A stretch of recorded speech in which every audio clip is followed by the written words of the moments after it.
kake. Mā te whakarongo, mā te kōrero, mā te nākau, mā te wārero, mā te manaki. Ke mai, mā te manaki atu, te puawai, te maramatanga, te mori aura. Through listening, through talking, from the heart, from the spirit, through giving and receiving respect, understanding will bloom. This is the essence of life. Thank you. Welcome along to our council meeting on Wednesday the 10th of April. Well, since we've been here, of course. I'll go through the standard housekeeping, in case anyone's forgotten. The toilets are just out the door on your right. Should there need to be an evacuation, just exit down the stairs to the car park and space street, and please don't use the lift. An earthquake, drop, cover and hold. Please make sure our phones are on silent, and just a reminder that these proceedings are being recorded for the purpose of live video, both live streaming and downloading. So by remaining in this meeting, you consent to being filmed for viewing by the public. We've got a bit of a long agenda today, and a bit of we've got some fixed time frames with people coming in, so I'm going to try and get to that as much as I can. And we've got item 7.4 that we're withdrawing from this agenda to go through at a later time. So that will hopefully help with our time frame a bit. So carrying on with the meeting, apologies. We've got an apology for lateness from Councillor Beauparai and Councillor Chamberlain, who's going to come in on Teams at 11 o'clock. And I don't believe there's any further apologies. Would someone like to move that those accepted? That's the Granny, that's the East. Thank you. All those in favour, please say aye. Aye. Anyone against? It's carried. Are there any leave of absence coming up? Councillor Menzies? The 13th to the 22nd of June. Anything further? Someone like to move that that's accepted? Thank you, Councillor O'Brien, Councillor East. All those in favour, please say aye. Aye. That is carried. Do we have any councillors with a conflict of interest on any items on the agenda today? I don't believe any extraordinary or urgent items. Which takes us to the confirmation of the minutes from our meeting held over Monday, 6th of March, on page 6. Someone like to move the board? Councillor Kaiser, Councillor East. You've seconded everything so far today. All those in favour, please say aye. Aye. Anyone against? That is carried. Okay, so this takes us to our public participation, and we have Ms. Baker here to address the meeting on the table.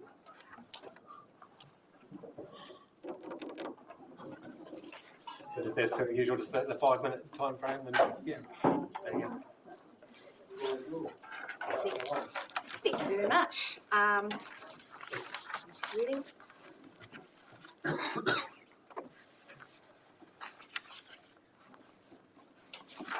just pass that around. Good morning. Thank you for letting me present at your council meeting today.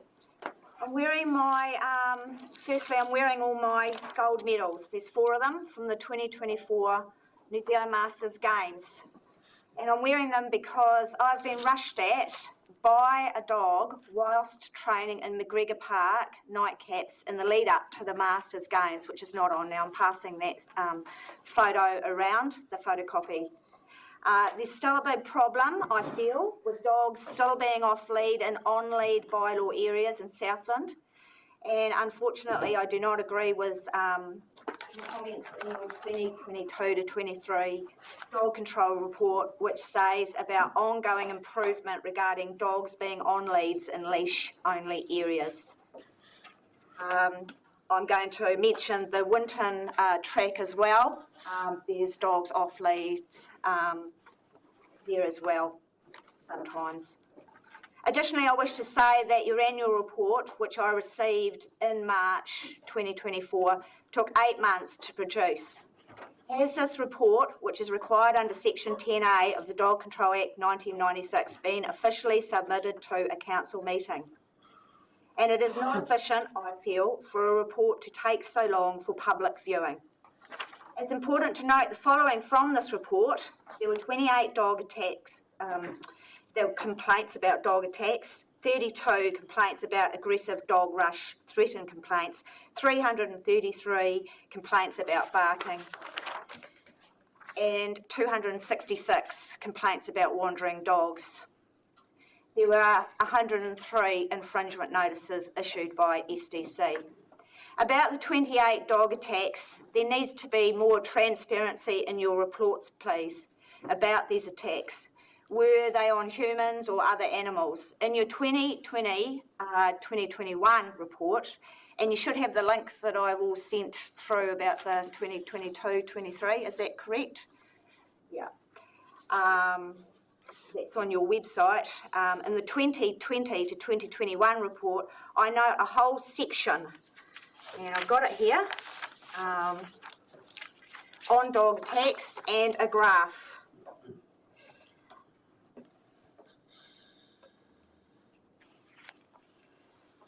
Your current report, 2022-23, has nothing on the 28 attacks. I think it's just important that people know, you know, if was it a stock or was it a human? That's what I'm trying to say. And the report is, yeah, I thought it was, compared to the other ones, you know, it needs more information, please. So let's hope that your 2023 to 2024 report, year ending June 30th this year, does not take so long to do, please, and has more information in it, please. Overall, Southland needs better dog control. And I'd also like to note that SDC Animal Control, thank you, did put a new dogs on lead sign up at the McGregor Park bush entrance. So I'm going to just... unfortunately, the first one was removed and the second one vandalised. This was rightly reported to the police. I think this vandalism of the dogs on lead sign shows possibly, well it does, some irresponsible behaviour of some people not wanting to obey the dogs on leads rules. I ended up, as you can see from the photos, cleaning the spray paint off the sign. It took me a long time. I care so much about improving the safety issue regarding dogs not being controlled properly, the on-lead rules, and in no dogs areas either. I've seen some dogs. Dog owners need to be more considerate to other people who use reserves and public places, please, and that's a fair comment. I know it's a big area that you guys have to patrol, but yeah, people need to really know that there are fines in place, and if they don't do the right things, that they, you know, it's gone on long enough. They know the rules. So I'm in final, since it's Anzac Day coming up, I'd like to, I find it, I'm going to read you this because I feel it's relevant. It's my poem, and it's called Courageous Caring Souls. They went to war with courageous caring souls, caring for their country. Their strength and mana was as solid as gold. Many service people in diversely important roles. These all had courageous caring souls, to love, to honour, to give their life. And we stand together on Anzac Day and bow our heads with total respects because of their sacrifice for us. We need to remember throughout the year, not just on Anzac Day, how our wartime caring souls fought for a better country and world. These poignant poppies for them at war memorials we lay. So reflect deeply, please, on these courageous caring souls, our servicemen and women. We pray in God's name and thank war heroes for their caring duty, and we carry that duty on in their name. Amen. And I carry that duty on regarding wanting a better place for dog control. That's my poem. I'm very proud of it for 2024. And I wish you all a nice Anzac Day, and I hope things improve. Thank you very much for coming along in that presentation and that great poem. Thank you. Thanks for taking the time. Do we have any questions from Ms. Baker from the floor? Through you, Worship. Congratulations, well done. Hard work training. And, It is. And, you know, you should have every right to be able to train in that area without fear of being attacked by a dog. Yeah, it's not only that, it's quite upsetting when you, if you know what training's like, it's quite upsetting to see a dog rush at you, you know. So it's probably, it's a bigger picture than just, but thank you very much, I really appreciate that. Okay, so my question to you is, have you managed to identify any of the owners of the dogs? Yes. So what process did you do after that? Did you do a request for service? Yes, I did. And unfortunately, I, for proof, need a photo of the dog, you know, and sometimes, yeah, if the owner's not very abusive to me, which they have been in the past, you know, it's only right that it's not right that they abuse you, and they're doing the wrong thing in the first place. So yes, it's been forwarded to your animal control, yeah. So, yeah. But, that, you know, I mean, the vandalism, not good. Yeah. Not good. Yeah. And how have you dealt with the personal attacks? What have you done in order, you know, once you've been, you know, abused? It's gone to the police sometimes. Okay. Have they done anything about it? Yes. Okay, that's fine. I think it's a bigger picture than, you know, it's about, yeah. Because I try my best to say, please, put your dog on a lead. I try my best, but they know anyway. Well, thank you very much for that. Thank you. Thank you very much. So we'll move right on with the meeting now to item 7.1 on page 15 of your agenda, which is the Around the Mountain September flooding repairs and budget expenditure.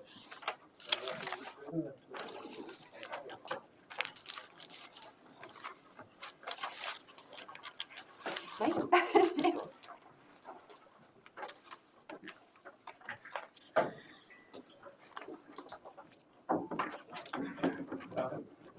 you. Good morning, everyone. I'm Susan McKenzie, the Around the Mountain Cycle Trail Manager. We're here today to seek your approval for unbudgeted expenditure for the September flooding event. This has been approved as fully funded by MB.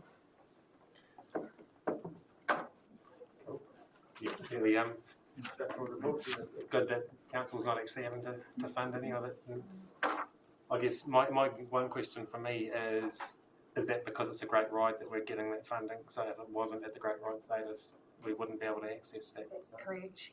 Yes, we're lucky to have the funding available through MB because the Around the Mountains is a great ride, and there is an extreme events fund currently that we're able to tap into for this funding. Councillor Fraser. No issue with the report at all, but just a kind of question. Obviously, we're expecting a lot of rain in the next few days. Are we aware of other sections of the track that could be at risk? And is there any mitigation kind of work to kind of protect or eliminate? I mean, hard to know, but. So we've had a large flooding event in February 2020. That was the one where the Milford track was closed, and there was a lot of damage to the cycle trail as well. That event was bigger than this last one in September. So it's been interesting to look at which areas have held up after those repairs, and a lot of them have done very well with those the repairs that we put in place and some of the strengthening work as well. There are other areas which have been damaged, which were damaged last time. So that's where we're looking at putting in concrete in those low-lying areas. So if it does flood again, then the trail won't be damaged. Yeah, so we've had a full engineer go through the trail, same engineers as last time, to review the entire trail, where all the potential weak spots are and everything, and we're trying to address all of those things with this repair work. Councillor Green. Thank you, Your Worship. I have no issues with the report either. My question is whether there can be more comms around timeframes for repairs, because I know that we waited quite some time to get the funding approved. And I fielded a couple of calls around where, you know, these you know, the trail needs repairing. So I'm just wondering if we could improve our comms around the waiting period and actually what we're doing to mitigate. We can take that on board and look to do better in the future around, particularly around flooding events, because like you say, otherwise it creates that extra phone calls that probably aren't necessary if they can see that there's Exactly. something actually going on. If they know, around. if the public know that something is actually in the pipeline and it's going to happen, and that there's a reason that it hasn't been repaired, then I think there's probably some. Councillor Menzies? Thank you, and agree with Councillor Graney's comments. Just want to acknowledge the work that was done by the council of the repairs, the initial repairs, urgent repairs that had to be done, and it's has resulted in some conversation between the trust and between the council of the health and safety responsibilities. And to ride the track, don't always wait for the for the full week or whatever it takes to do the urgent repairs. So it's ensuring that communication gets out through the trust website to people who ride the track and our responsibility around keeping people safe. There may be some ability to put some temporary signage up as well, at the entrance, because not everybody maybe is using the same types of things. So we'll take that back and just consider a bit further, how we do that. So. I think that's already been addressed. Yeah, we've got a bit going on. As part of the outcome of that initial discussion, because we realised that, with the contractors, South Roads, they're attending to all these other emergencies around the area. So between the trust and the council, those communications can happen. And I guess just on that note, it's probably worth acknowledging the farmer with that. I think shifted the fences and enabled. Yeah, we certainly appreciate the community's support with the trail and being able to keep it open. Well, if there's no further questions, I'll take us to the recommendation there on page 15. So basically approving the unbudgeted expenditure to repair and increase resilience on the cycle trail for a total cost of $290,693 to be fully funded by a grant from the MB. Someone in a position to move? Councillor Graney, seconded by Councillor Fraser. All those in favour, please say aye. Aye. Anyone against? That's carried. Thank you. Right, on the same note, we've got the roading program for flooding repairs. This is on page 21 of the agenda. Thank you very much. So, very similar sort of to an extent. It's following the September floods. The scale of the event meant that we could put in a funding application to NZTA or Katai for additional funding, emergency works provision. So we did that in October. Been a bit of a delay just from the east side. We finally got the approval that came through in March. So this paper basically covers off the funding approval from what to the value of what's damaged. We still have to front up with our share of it. So we've been fortunate that we haven't had major events over the last year or two, so some of the budgeting we've been able to utilise that without having to dip into average line fund, as well as being to a certain extent unsuccessful with some of our preventive maintenance work that we provide additional funding for. We haven't been successful, but the council's share of that, we've been able to utilise that to cover our share for this emergency event. I think I'll just leave it there and take any questions. Kind of an unrelated question, but did the work involved have any impact on the roading program, given the same team that's currently working on the actual BAU work had to go and redo those sorts of roads? So that has no effect? Good question. We're quite fortunate. Yes is a short answer, but in terms of the timing, I suppose, of the event, we went into our main road construction season, so we did have a bit of capacity there. But from a funding implication point of view, because we've had a reasonable delay in obtaining that funding, it has meant that for our day-to-day maintenance activities, things like our re-maintenance of our gravel roads, we've actually put that on hold because we've had to fund those repairs out of our current maintenance budgets. So not knowing whether we'd get that, we'd sort of be quite selective of what things we could put on hold until this funding, and so we'll ramp up and catch up on that. So there has been, both from a budget point of view and a works program point of view, a bit of a balance that we've had to manage. Thanks, Anthony. Are there any further Councillor Graney? Yes, just one question from me. Thank you, Worship. Where were the main repairs for for this? So we had, The key one's not one. yeah, so we had sort of around the central area, south of the tout housing, example, Fairfax, Isle of Bank, we had a section of road washout there. Down the southeastern area, below Matoda, we had some washouts occur there. It was pretty much all over the district, to be fair. It was quite a... The tricky bit sometimes with some of the events is we might have a lot of rainfall, say, in the headwater, but it can also have an effect lower down, particularly below Matoda, where 2 days later after the event, as the water comes down, we'll have flooding that occurs. So is that claimable as well?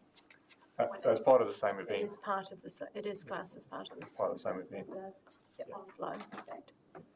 Obviously, a couple of bridges as well amongst them. Yeah, we had a bridge abutment washed out around the different area. That's awesome. Sure.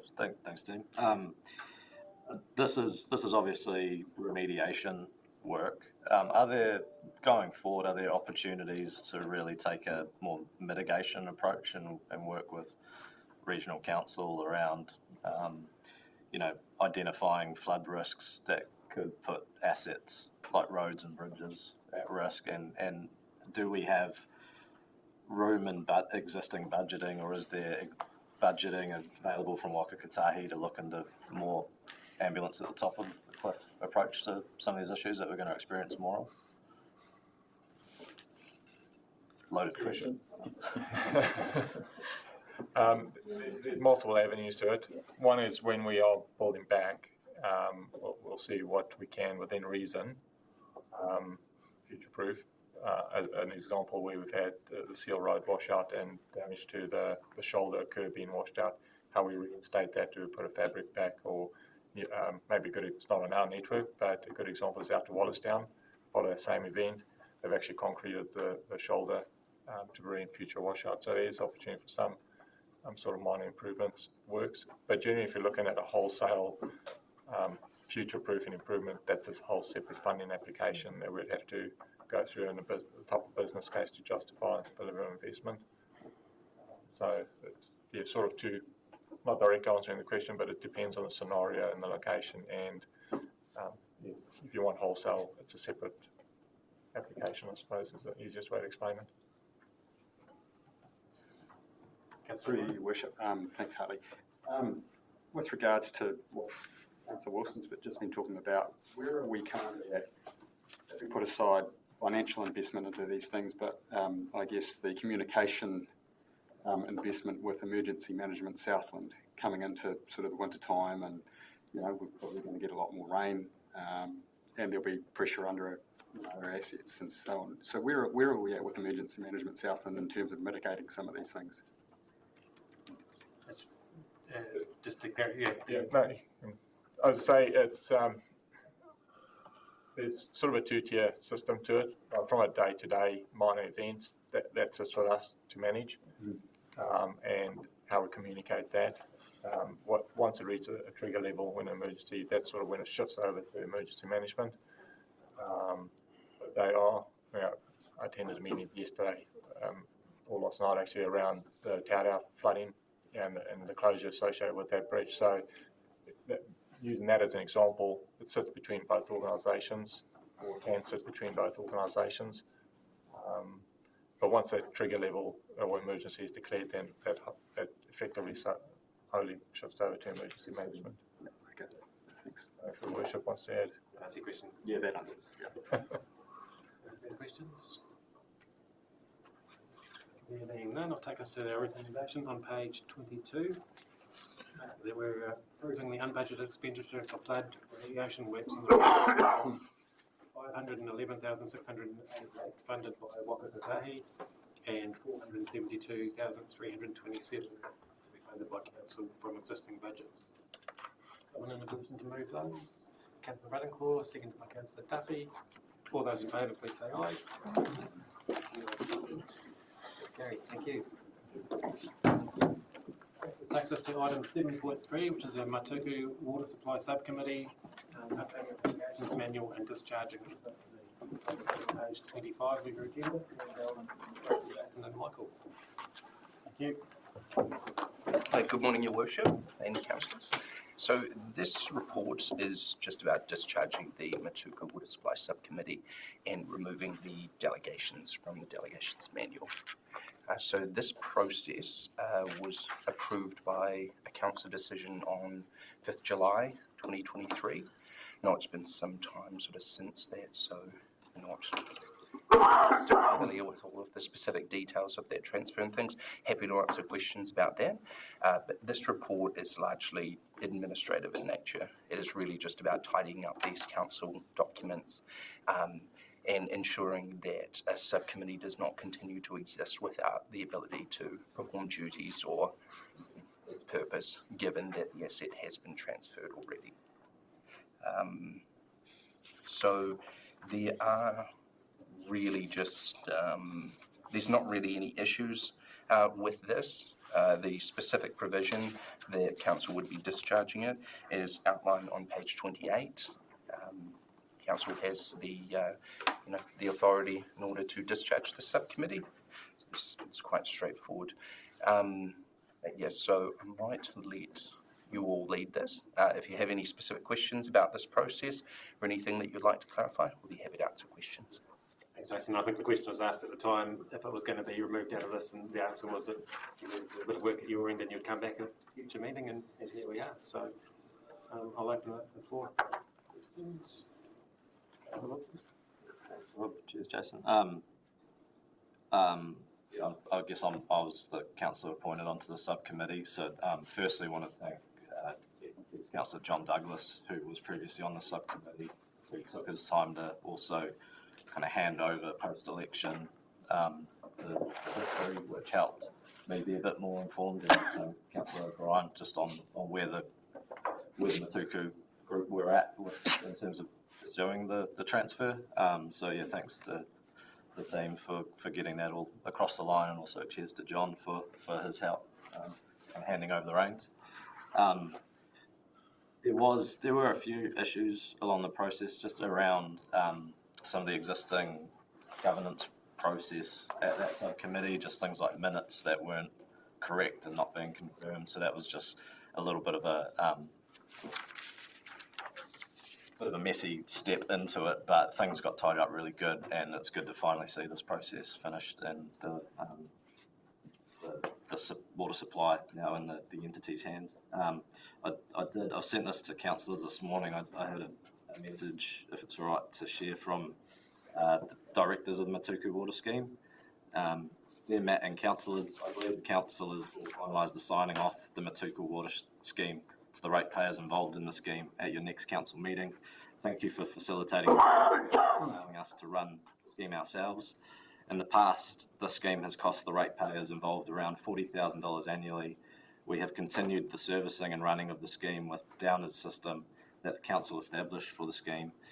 We are on target to run the scheme this financial year for less than $20,000, and this includes the one-off transfer cost of over $8,000. The Aparima River experienced that largest flow of water in history on the 21st of September 2023. The pumps and equipment survived this event without any damage, which was a good result considering the 400 cubic metres going past the pump. Thanks again for facilitating this transfer. We are happy to be a conduit for helping to transfer these stock water schemes into ratepayers' control. Yours sincerely, Directors, Matuku Water Scheme. Yeah, cheers for that. Thanks, mate. There's no further questions. I'll take us to our recommendation on page 26, which is that we resolve to discharge the Matuku Water Supply Subcommittee and the following terms of reference and delegations relating to the Matuku Water Supply Subcommittee from the delegations meetings. Councillor Runcorn moving, Councillor Wilson seconding. All those in favour, please say aye. Aye. Anyone against? Thanks, Jason. Thanks for your time.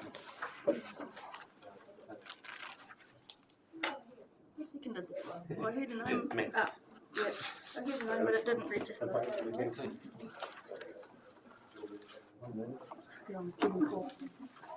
Right, our next item on the agenda is the item 7.5, the draft government policy statement on marine transport. Michaela would have loved to have been here, but she's home sick with a terrible cold, and I told her to stay there rather than come in here and share the love with all of you. I'm reasonably familiar with this, having read it obviously and signed it off, as I'm sure Cameron is as well, so I'm happy to answer as best I can. I think, as you will have read and councillors will know, we had a very tight time frame in order to make this submission, so it has gone in as a pro forma under Cameron's name. If there are significant changes or changes people want to make to that submission, we can attempt to do that back with the Ministry of Transport. We can liaise with them and see whether that's possible. So if there are some things, then we can do that. Other than that, I think you've all seen it as it went through the process before it went in as a pro forma. So hopefully there's not too much more we need to do to it, but it needs to be approved by council. Not unusual to have a tight time frame for the government. No, I think it's always important to get the submission in. You need to have your voice heard, and I think particularly as you'll see, this links to the broader approach that local government's been taking around Southland. We've got things like the Bluff Highway, which clearly aren't ours, but have an impact on our region. And I think lining up those different voices in the southern region, I think, was part of the attempt of making sure this sat in that broader context of what's good for Southland, not just necessarily SDC. Yep, that's very good. Are there any questions from the floor? No. So we just got in D, we're just changing the date from the 28th to the 29th of March. No, other way sorry, around. other way around. 28 to 29 to 29 to 28. So in your agenda it'll be 29. It's going to the 28th of March. So it's a typo. Councillor Duffy? Just in point 9 in the actual submission, I just wonder in among there where we're talking about the economic wellbeing of district communities, that we should actually also just mention the national economic benefit. I just think we need to keep hammering the fact that our roads do play a big part in contributing to that. And in 14,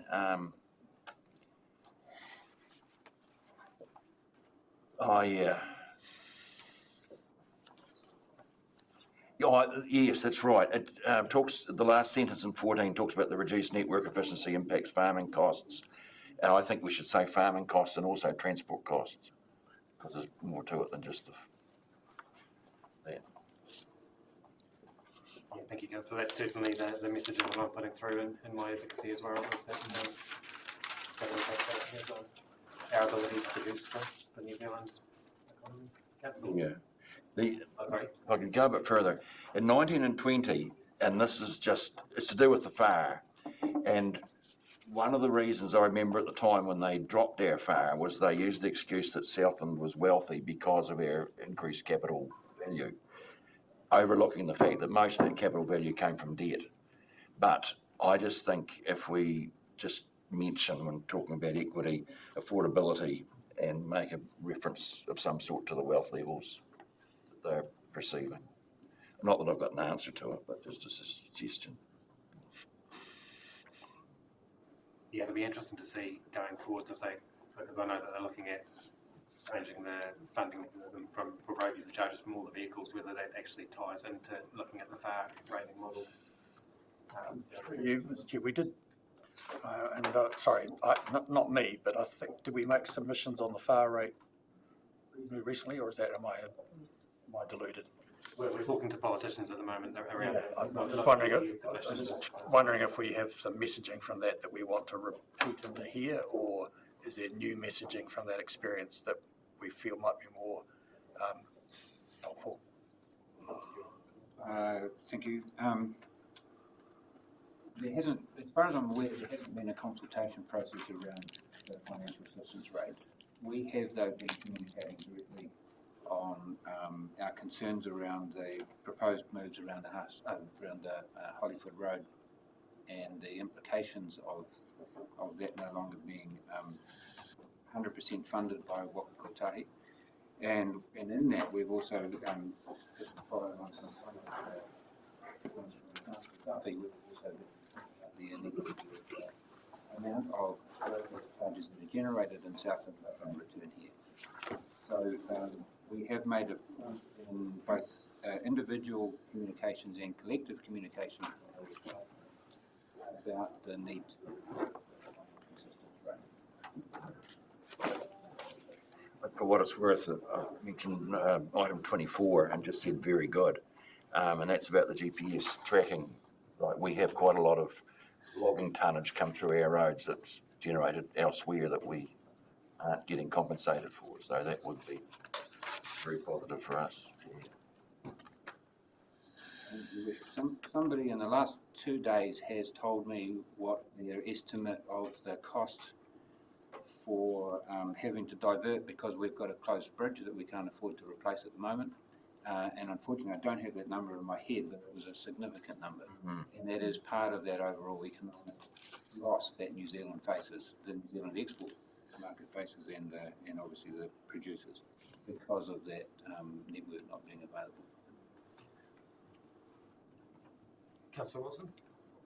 I think Cameron answered my question actually. I was just wondering, it mentions about the Bluff Highway support for being a national, regional significant road.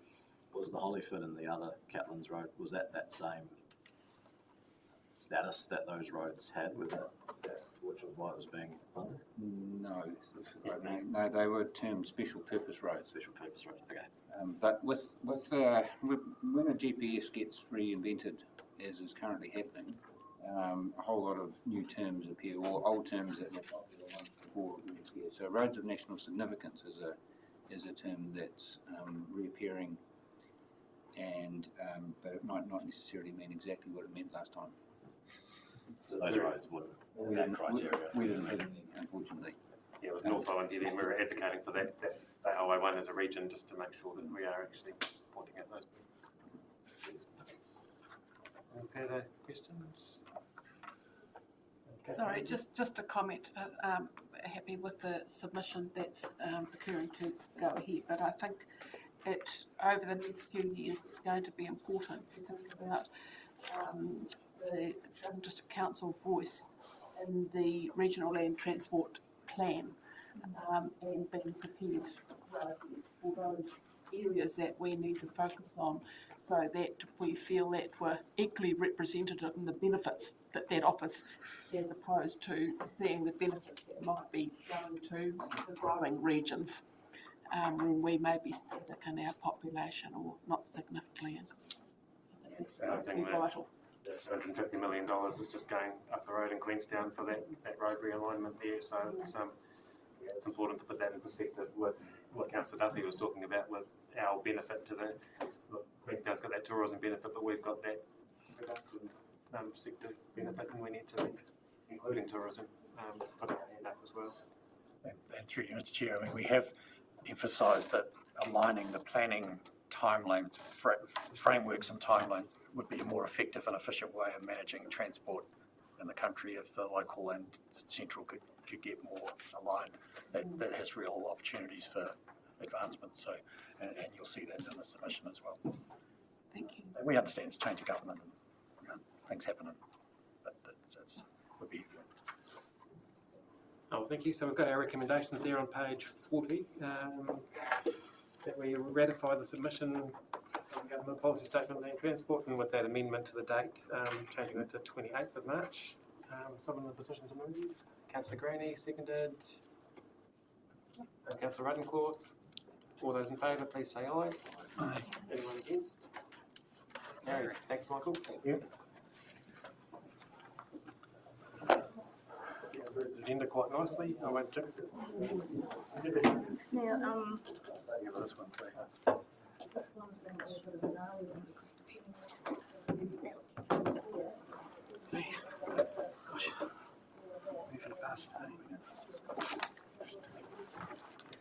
Okay, so we've got our speed management plan of operation and adoption. So that's on page 49 of your agenda, and I welcome Chris Rout and Hartley back to the table, and Michael's still there. And, From here, you can't get rid of me. I'll hand over to you guys. Thank you. Thank you, and good morning, Your Worship and Councillors. The purpose of today's report is to provide information and to present options to Council to make decisions on the final draft of the management plan for 2024 to 2027, and to present the draft plan for adoption. Council completed consultation on the draft plan on 24th of November last year. On 13 December, councillors were presented with 58 written submissions that were received on the draft.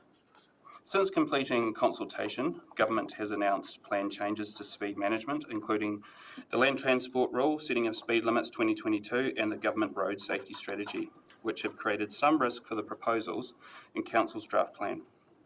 Staff held a workshop with councillors on 21 February seeking feedback on the Government changes and issues for consideration identified from consultation. Staff have made changes to the draft plan to incorporate some of the feedback received through the consultation process and from your feedback. It is important to note that for feedback which staff have indicated further work is required under issue 6 of the Issues and Options report, staff have proposed that this is not incorporated into the draft plan at this stage. If that work is deemed sufficiently urgent, changes can be prioritised outside of the speed management plan process or alternatively developed for consultation in the next review, which is due in 3 years' time. Today, staff are requesting that Council now proceed to deliberate and, if appropriate, adopt the draft plan. The options provide for adoption of the plan as presented today, making amendments to the plan being made, or deferring the adoption of the draft plan. Once adopted by Council, staff must submit the final draft plan to the Director of Land Transport for certification in accordance with the rule prior to publication and implementation. It is recommended that the final draft plan comes into effect immediately after being certified by the Director of Land Transport to allow staff time to implement the proposed speed limit changes. I'm happy to take any questions and I'll hand this back to councillors to deliberate and consider the resolutions which can be found on page 50 of the agenda. Thanks, Chris. Yeah, noting quite a lot of work's gone into this, and this is the final phase in this piece of work. Just before I hand over to councillors, just on page 64, and I know it's on another page further down, you're referencing State Highway 96 for Northern Southland. I think that should be State Highway 97.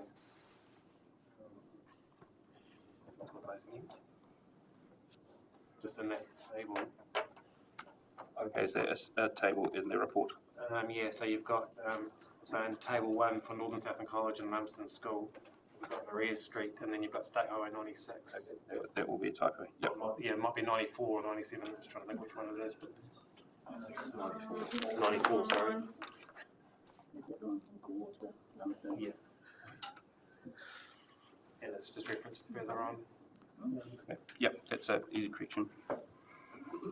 And I believe the Adlasa Community Board. I might hand over to Councillor Wilson. I've emailed this through to councillors as well this morning.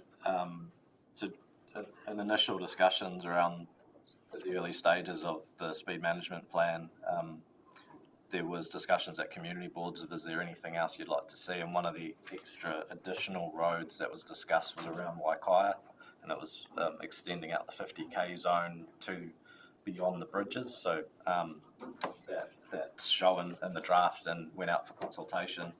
One specific submission came highlighting the need for also one of the adjacent roads to that change to also be lowered to a lower speed, with activity forecast for that area, including the Waikaia Trails Trust building, which is a council supported project, trails up in the forest. So it was the board's opinion, and I've forwarded through the recommendation, well, it's an emailed endorsement from the chair of the Ardluster Community Board this morning, and also have an endorsement from the chair of the Waikaia Trails Trust. That submission of consultation is taken into account in this management plan. It's been advised to the board that it's outside of what's been proposed and consulted on. However, informal discussion with Waka Kotahi's kind of suggested that the feedback during consultation has actually improved the original proposal, and it's really down to a council decision on, and that's just my understanding. I'm not that needs to be checked, but that's why I've forwarded that information this morning at tonight's Ardluster Community Board. It's actually on the chairman's report, the need for speed reduction in this exact area. So I have also emailed it through to Fiona if she was able to put the map up on the screen. No, I can't do that. Nothing's come through. What's the point of having emails? Jackpot, it's just right. That's it.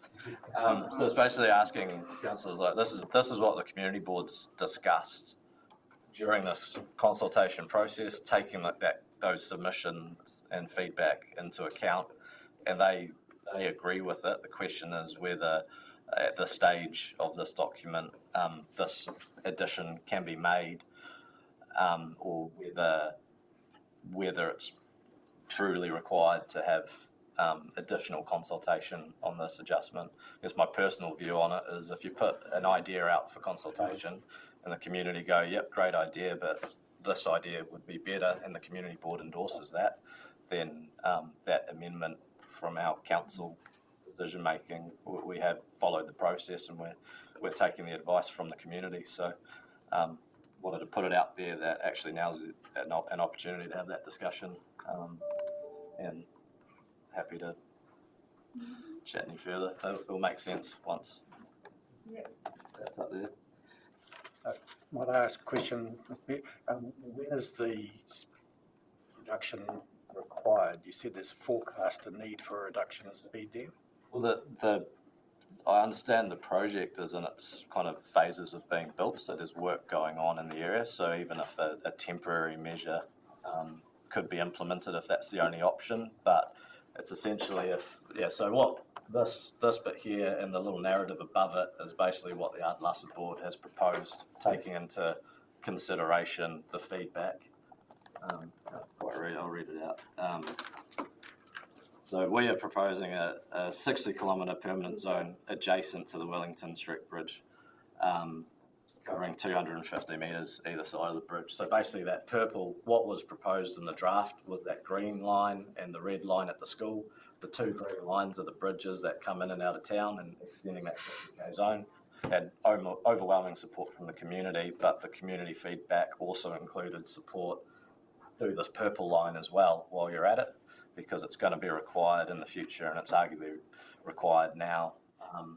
So to get on with swift decision making, can we take that consultation feedback into account in our decision making today, or do we need to re-go to the consultation process with that new map to suggest that? I don't know on the process. I'm just putting it out there of, again, based on that informal conversation with staff at Wakakatahi, ultimately council's decision is taking into account the submissions from the consultation, and that is what this would be doing. So whether that's due diligence enough in decision making, and whether we can just get on with it and make the call. Our advice, and hopefully will fill in for me, but with an abundance of caution, one would go out and consult on this again, because this wasn't put in the consultation document that went out that people gave feedback on, then you could well argue that it had not properly been consulted on. People don't know about this, although we did get submissions in. If we put that out to the community, it's conceivable that 90% of the community don't agree with it. It seems unlikely. And the community board is very good at representing the views of its community. But that could well be argued if it came down to a crunchy bit in the courts. On the other hand, council may well make the decision that they believe that sufficient consultation has taken place, and may be willing to accept that it may not be the absolute perfect way of doing things, but it may be sufficient for them to be able to make this decision. The other thing I would say is if you were taking the more cautious approach, there's no reason why we couldn't go out and consult on this independently. I think it's probably about a 3-month turnaround, maybe a little bit longer. We just have to propose it. You guys have to approve it. It's just a bit of a circuit, but we don't have to wait 3 years to do it again. If that's why I was sort of asking about the urgency of this.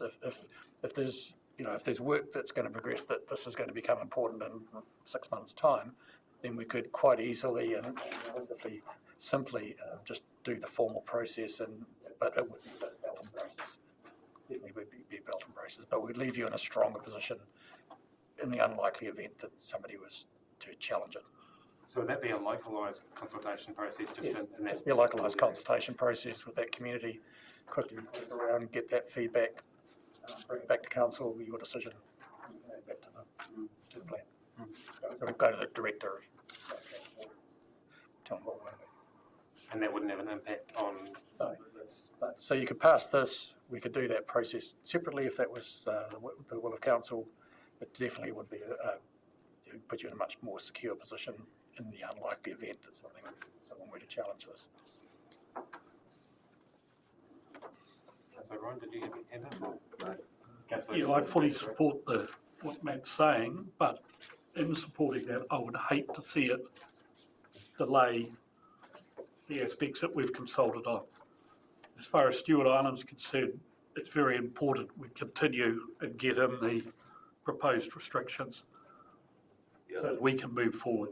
I'm definitely not proposing any further delay. If anything, I'm proposing can this be added and continue with the timeline, or do we need to take the more precautionary approach as kind of Michael suggested? I don't have a personal opinion on it. I do like to think that we have community boards that we discuss these things with. We've sat in lots of workshops and lots of meetings on this proposed speed management plan, and if the community comes to us with good ideas and good amendments, we should be able to listen to them and inform our decision making based on that.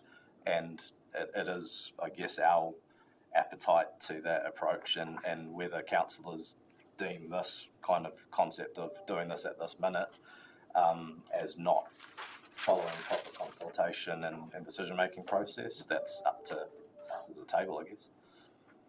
Because I know last time as well, there was an appetite from the board which came in just after the last bylaw was changed to slow down the traffic on that bridge, and it was prior to that the Trails Trust activity happening there. But yeah, so I think there's a bit of historic background that adds to the story behind it. Councillor Fraser? So there's a small risk of doing this now.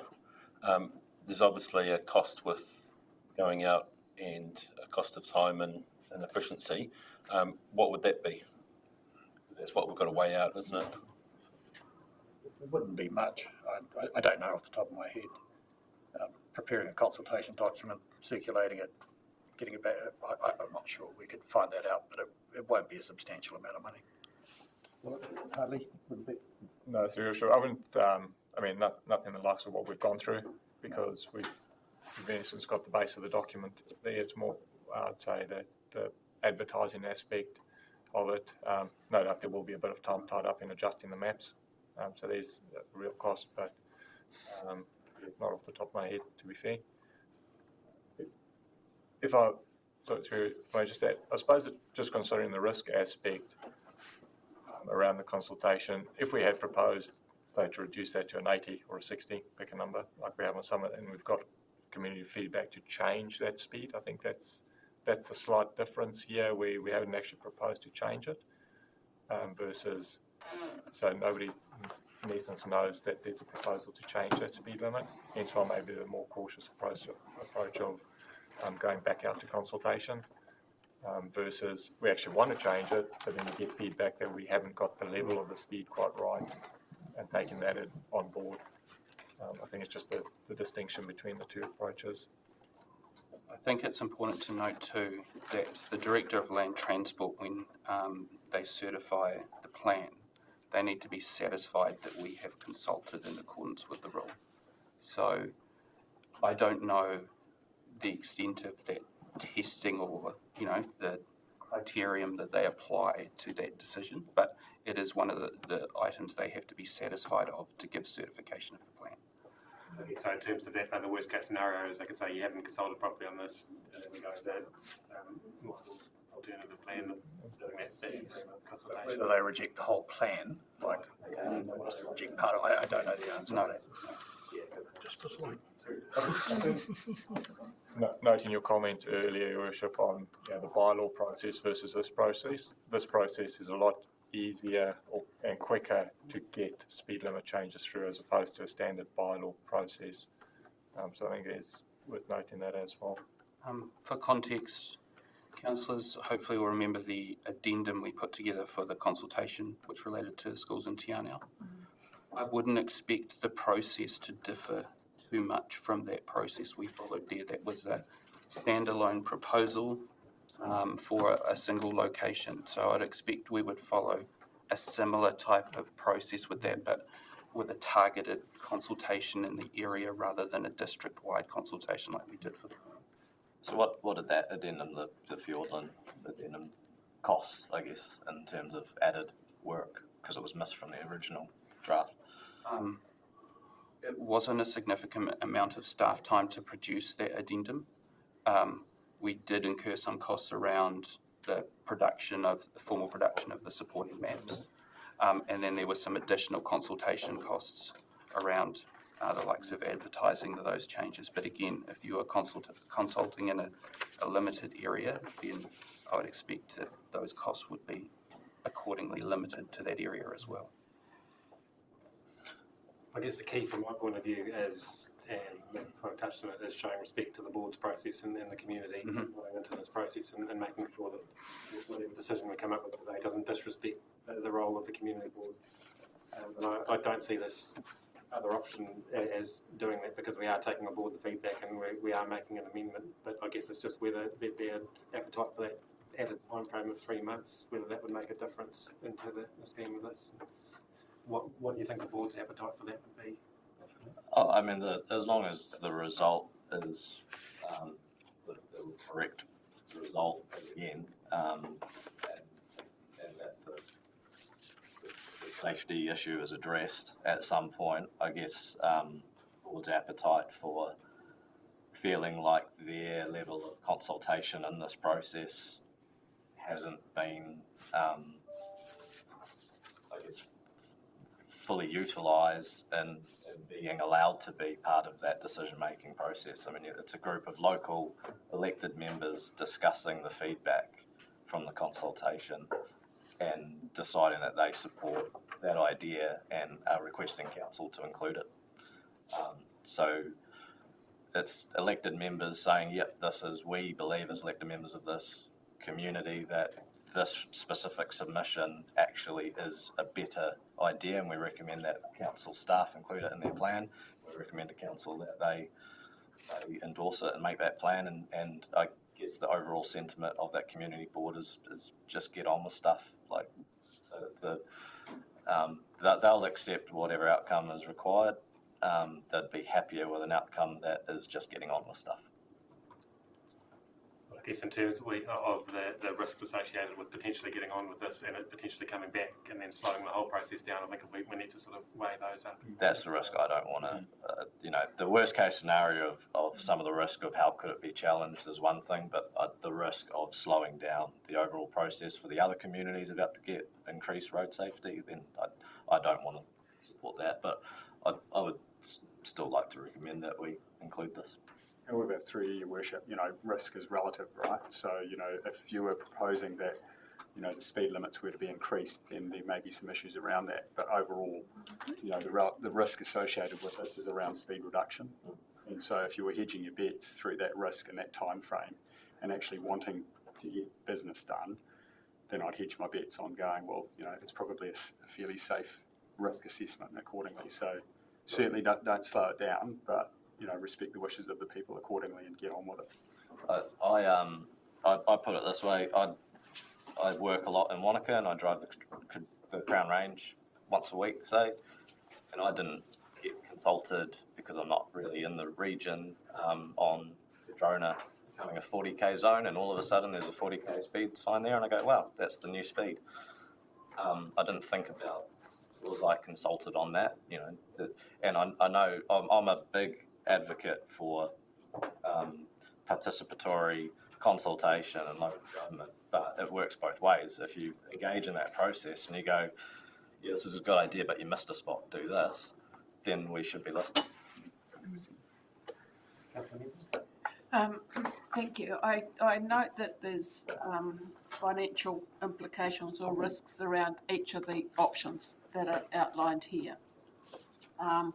And including the risk that whatever we agree to now won't comply with the new rule, the intended rule that's going to come in, and we'll have to do this again. Having heard the discussion this morning, does that alter the staff recommendation that we go with option 1?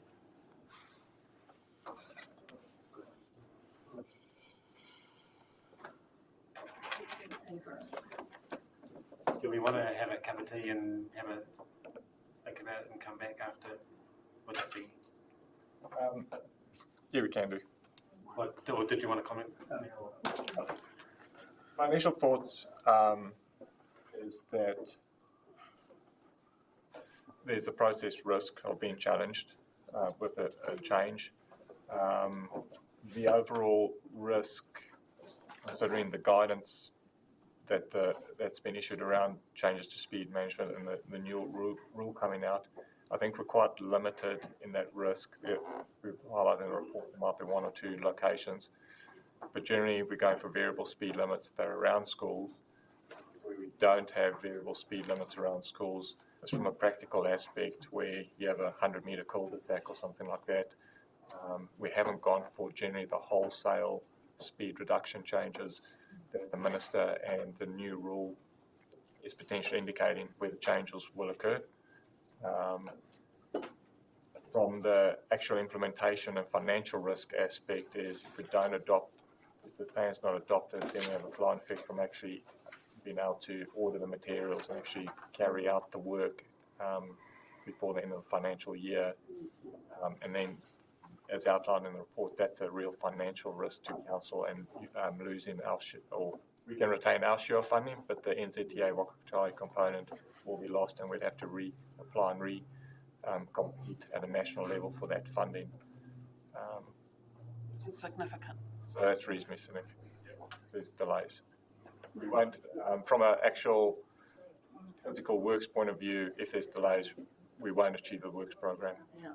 So if we could achieve what the community feedback are requesting us to do, that will still enable the Waka Kotahi funding to be accessed, then that could be said to be straightforward. But the indications are that, given where we are in the financial year, that is going to be extremely difficult. And then we take the risk that we're challenged on the process, which has further implications in terms of doing it all again anyway. Yes, I believe that's correct. I think what we'll do, because it's quite a complicated, like it's 2 pages of recommendations there, so I think we'll take a break now and I'll just work with Fiona as to what are the proposed, and Hartley and the team with the proposed way forward, and then we'll come back and say 10:50. So, yeah, we'll adjourn for morning tea. Thank you.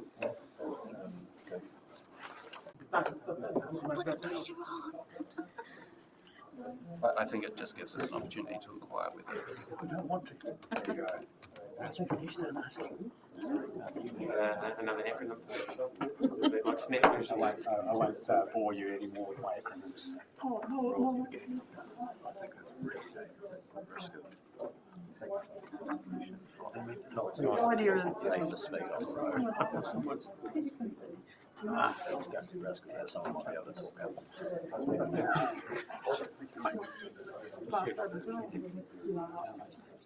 But on the get one,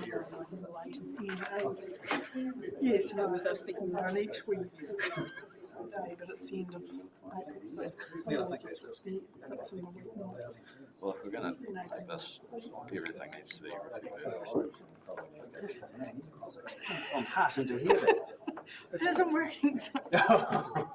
It's got identified of this getting held up by Waka Kotahi if they were deemed as a lack of consultation.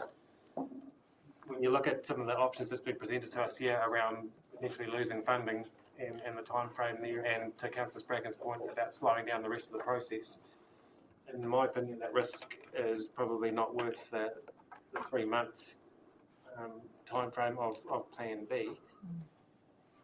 So what we've changed on the recommendations and proposing is that we continue with this as it stands, but add an additional one, thanking the community for their feedback, which we've taken on board, and starting off that process to get that done as fast as possible. So we are still taking into account and putting that through. I noticed before we went to break, Councillor Wilson was still wanting to propose that we go ahead, but just wondered, based on that information, Are you comfortable with that approach, Matt, or do you still want to? Yeah, look, I'm comfortable with that approach. I'd still like to see at some point us really take a hard look at what our realistic risk appetite is in light of we don't want to slow down process and we don't want to be exposed to issues. But I think our ratepayers do expect us just to get on with decision making using common sense and feedback and valuing community input. So this process does do that and also mitigates any other vulnerabilities for the organisation. So yeah, I'm happy with it. I guess the final piece of the puzzle is that the process is outside of our control is the bit that we're looking at where the risk is. So we're not introducing the risk, we're actually removing the risk by taking this alternative road, and we are still taking on board. I think the fact that this whole conversation is now public, it highlights the decision-making process too, and almost reduces the risk. So I guess point made.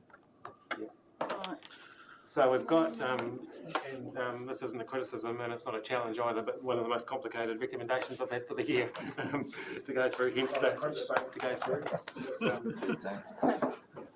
So A through to yeah, she's lost it again. A through to C are our standard ones, so I won't read those ones out unless anyone wants to challenge them. So we've got D, that we consider the feedback received in the draft speed management plan 24 to 27. I don't think anyone would have any objection to that. And then we've got our options. So if I read the room right, so I have option 2 is off the table. No one arguing with that. Option 3 also based on the discussion that we had, so it looks like we're heading towards option 1. I'm comfortable with that. Nodding. And if we go with option 1, that means if G, H, I, J and K all apply. I could read them all out, but it would take us through lunchtime. But are there any questions or discussion? It's not a question, it's just something I feel I have to say. I'm totally in support of the whole proposal, except I don't agree with Ferry Road and Edendale dropping to 60 k's, and I don't agree with those boundary roads, Waimatua, Kennington and Motorima dropping to 80. But I realise it's a foregone conclusion, but I do think that's not really sensible. So are you happy to move? No.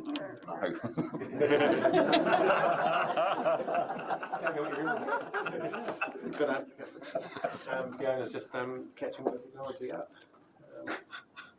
But you don't want to note that feedback? No, just making the point. Yeah. Any other discussion on? Very comfortable.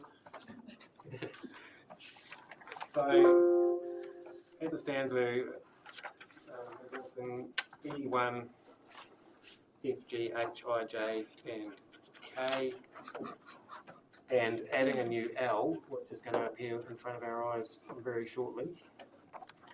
Ta-da! Look at that. So, I have to read that, please, Fiona, or I can read it. Yep. We request that the Chief Executive direct staff to expedite the proposal of the Atlasa Community Board as follows, through public consultation and subsequent council approval for reduction in the speed limit. Do we need to, just with that, those distances and stuff, do we need to confirm those? So we'll come back to you with, if the boss directs us to do that, we will come back with a formal thing. I think there's some issues around whether it's 600 metres or 580, or there's just some tidying up to do around it. Yep. What I intend to do with Hartley and them is that say approximately have a little bit of licence to actually put in the definitions of the road distances and bits and pieces, and we can have a really good tidy resolution at the actually what that could have on the end of it with staff to include the measurements to finalise the details on the Sorry, Councillor Lindsay? Sorry, can I go back to just under F, for example, and 6. We've got additional consultation feedback is not included within the draft speed management plan. Is that meaning no further consultation occurs, or has there been additional feedback that we're not including, and what's that referring to? Through you, Your Worship, there was additional feedback we received during consultation with some certain requests for changes and the like.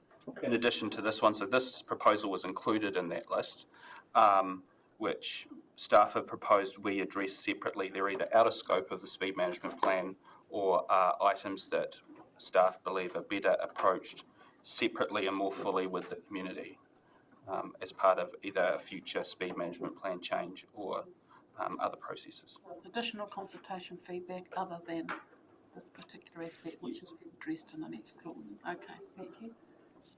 And just a further question to that, does that actually get noted somewhere so that when we are doing the relevant work in that area, that's taken into account so it doesn't, the people's feedback doesn't get lost?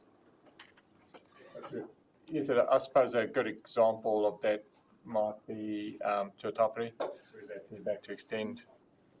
As part of developing the proposal, we already incorporated that feedback when we developed the proposal.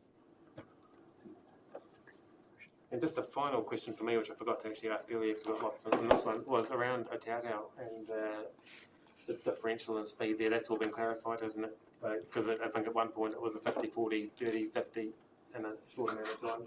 So that's been cleared up through this, hasn't it? Through you, Your Worship, the proposal for the main street in Otautau in the central township has been removed from the speed management plan for further investigation. Are you guys happy with that? Yep. Okay, so I jinxed it before this item, said everything was going fast. So do we have someone in a position to move those recommendations? Councillor Spraggan, do we have a seconder? Councillor Wilson. I'll put the motion. All those in favour, please say aye. Aye. Anyone against?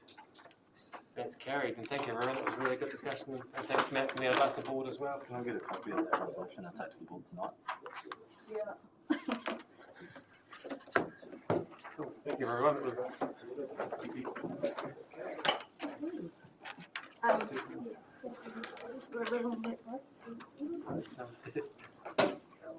Right, 7.7, the District E-Plan implementation.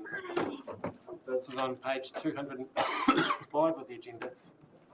And I'll welcome Francisco, Anthony and Michael still there.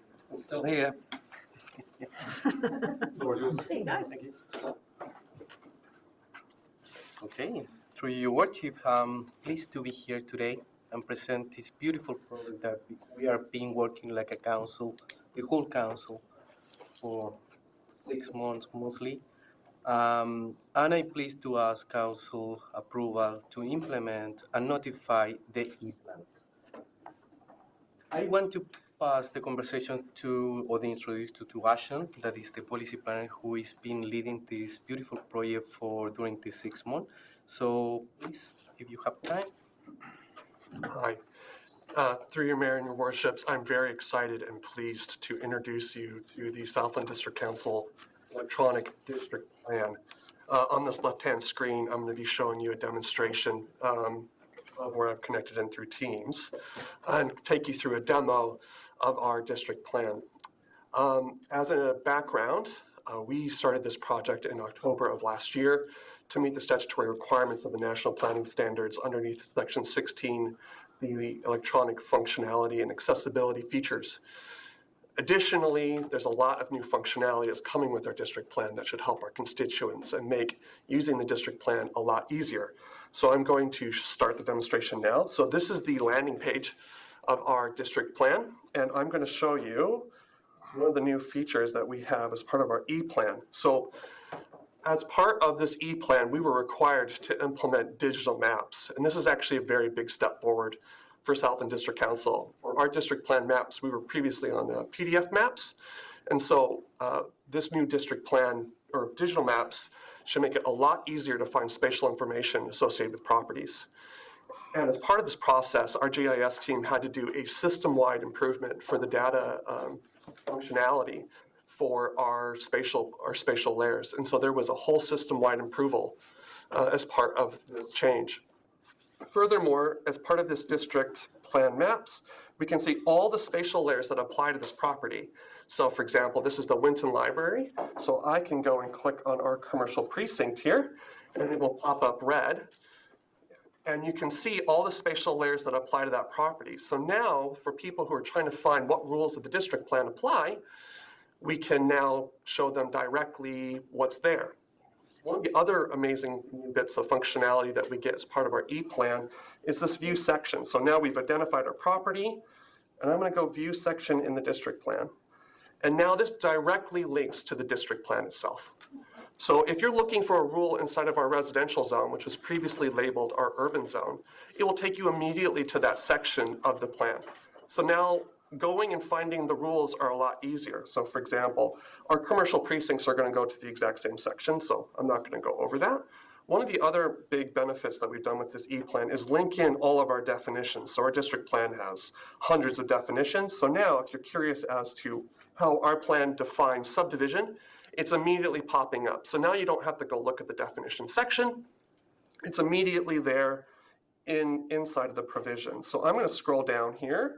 One of the other things that we've done is that we've actually done some transformative works on our district plan as well. So previously our rule structure was in a list, and we have now put that inside of a table, and we've provided a traffic light system in terms of the activity status for our rules. So for example, for our permitted rules, they're green. For our prohibited rules, they are a dark, dark red, just to provide some more contextualization for non-planning professionals using our district plan. And this is actually quite standard throughout most E-plans in the council. One of the other things I want to say as well, as part of our solution, we went with, this is the standard solution for councils across the country as well. So the solution that you see here will be very similar to Queenstown, Christchurch, Wellington, and I think over 40 or more other councils inside of New Zealand as well. So this is a pretty standard solution. So, and I'm going to scroll down here, and you're going to see this color graduate. So now we're in a restricted discretionary activity. The color changes, so now we can see some real differences. So in terms of finding your property, understanding the rules that are associated with the property, finding the section within the district plan, and potentially interpreting the rules, it's a lot easier as well. So this is a very big change to our district plan, and we've done some engagement with the local planning community here, and everyone is very excited and anticipating this change. Just the digital maps alone is a huge, massive leap, because right now you're having to look at a map and trying to figure out which grid you have, and then looking at that grid and then trying to find that property, and it's a very laborsome process where now you get just to type in an address and go. I'm going to clear our selected property here.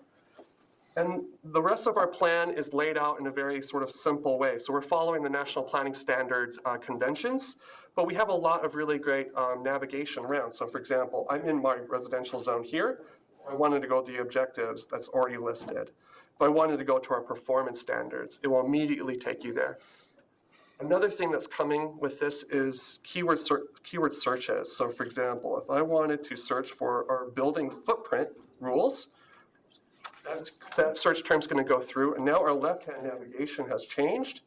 And now I can go look at our U-burn zone and find the exact spot in our U-burn zone where our building footprint definition is used.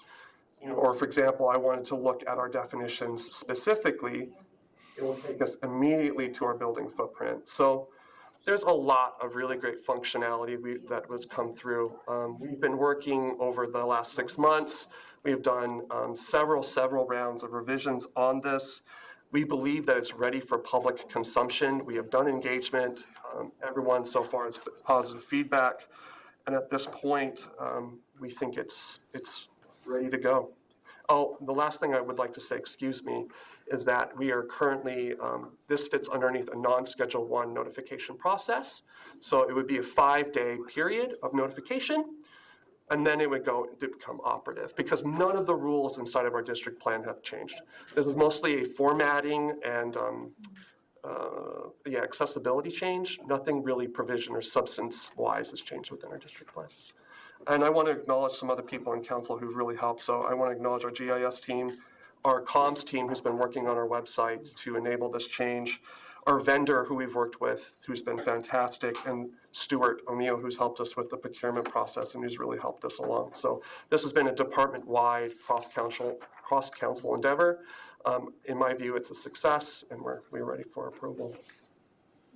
Thank you, and I want to commend the team and the wider team. It's a fantastic piece of work done in a really short amount of time, and when we talk about ease of doing business, I think this is a prime example of, I didn't quite understand the full extent of what we were going to get when we approved this not that long ago, and I was really pleasantly surprised when I had to play with it the other day. It's a really, really cool piece of work, so big thank you to the team that have done it. Are there any questions from the... This is awesome. Cheers. The only question I have is, moving forward, what other GIS overlays could be handy to implement into the e-plan?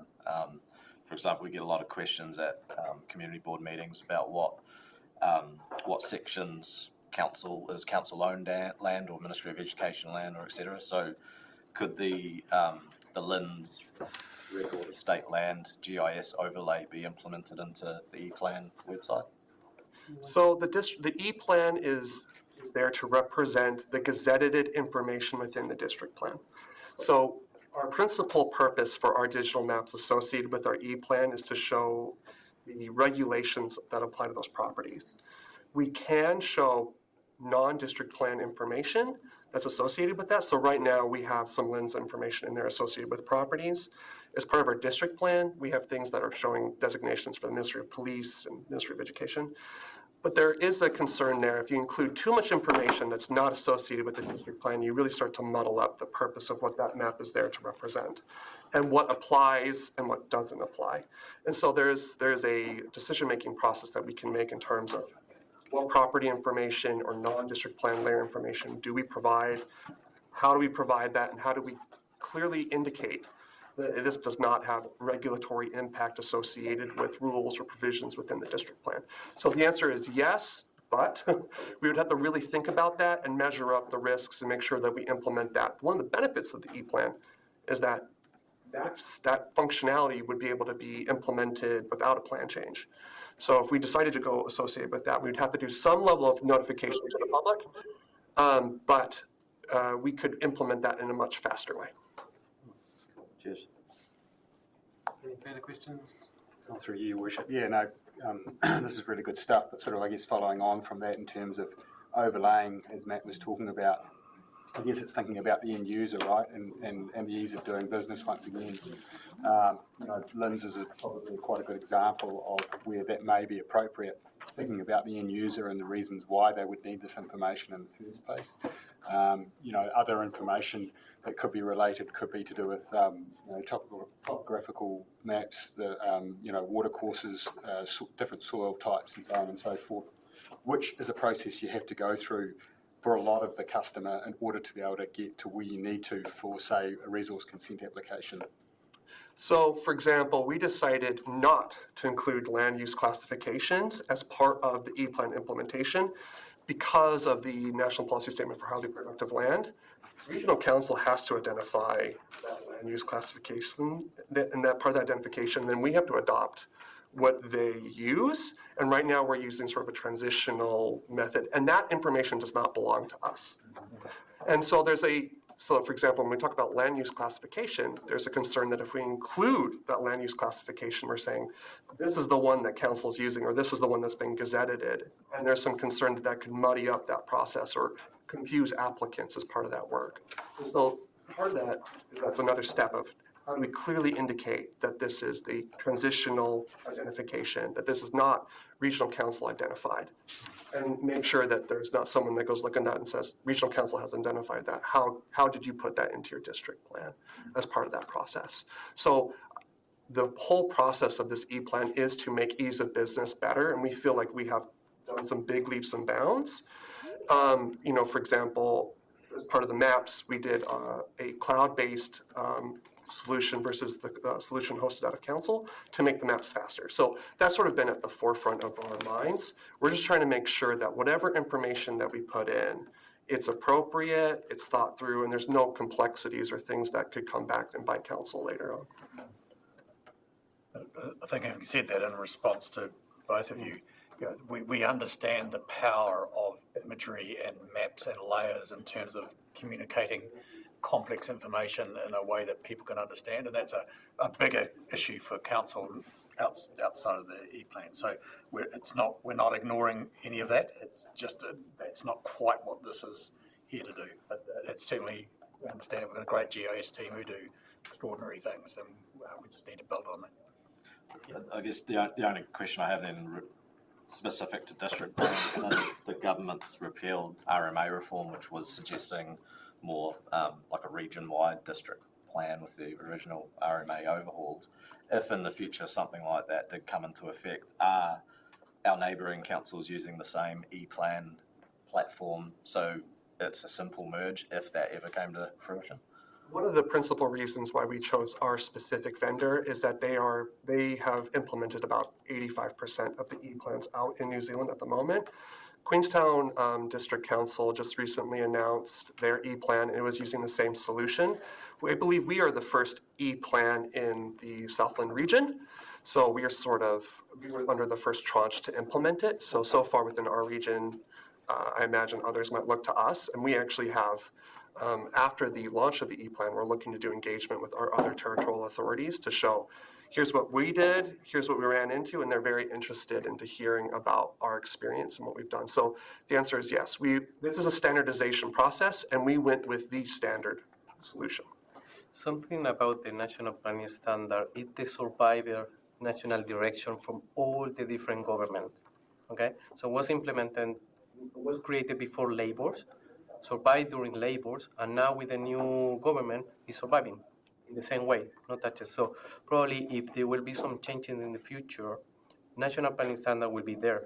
If we are going to be regionalize the policy, the good thing about Southland District Council already implemented, already in the system, so the transition of the information will be much easier, okay? And this kind of program now, what we are going to happen is we are going to have time to review the information that we are going to deliver instead to compile everything and send the best that we can. So we are in advance, and that is the other thing is the national planning standard. It's the surviving national direction. So I'm quite confident that any change in the government will not touch this one or going to improve it. Okay? Cheers. That's great.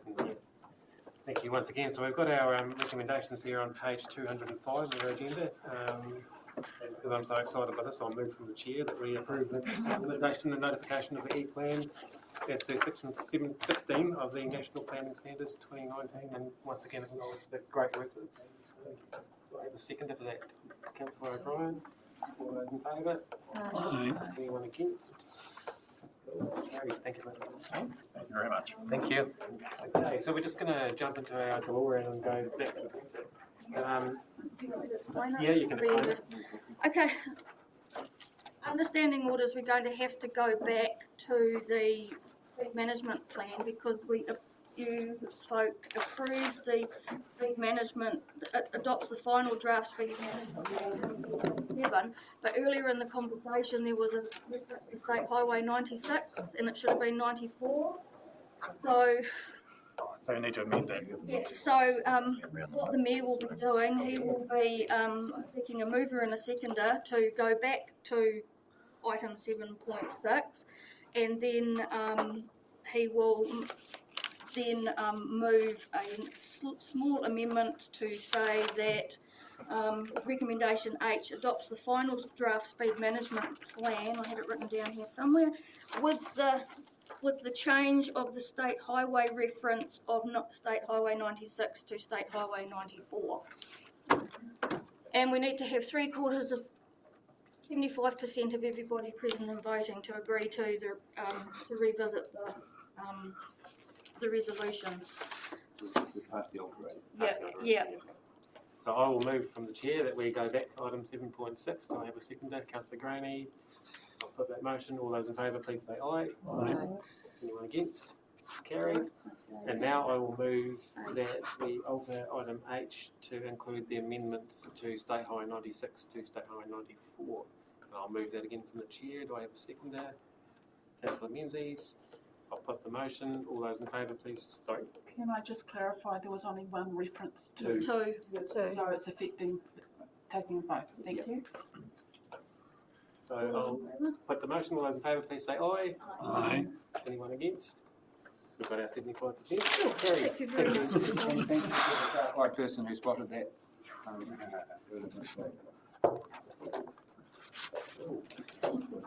Ask how many chocolates they owe me. I said a box of boxfuls. Next item on our agenda is in the public part, which is. Oh. We need to Sorry, hang on. announce it, it's 11:30 and we're going to be taking the PV stuff because Anne's here. Oh, sorry. Anne is here. Let's just actually, how long was this one? It's quite significant, the fact that you're here. We've got 4 minutes to go through the.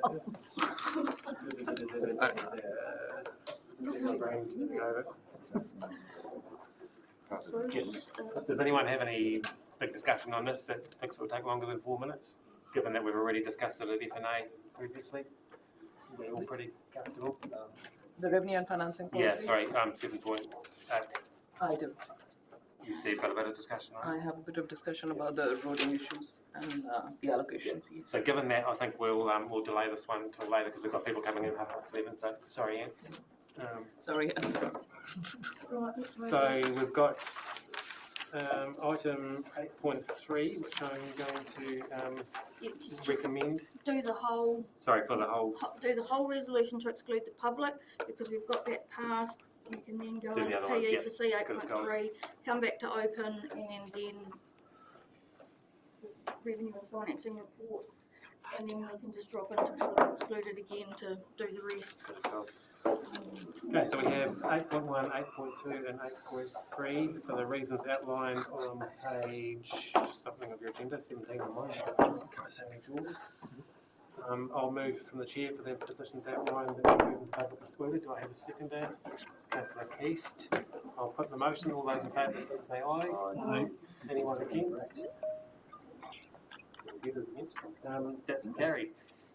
So we'll wait for offline.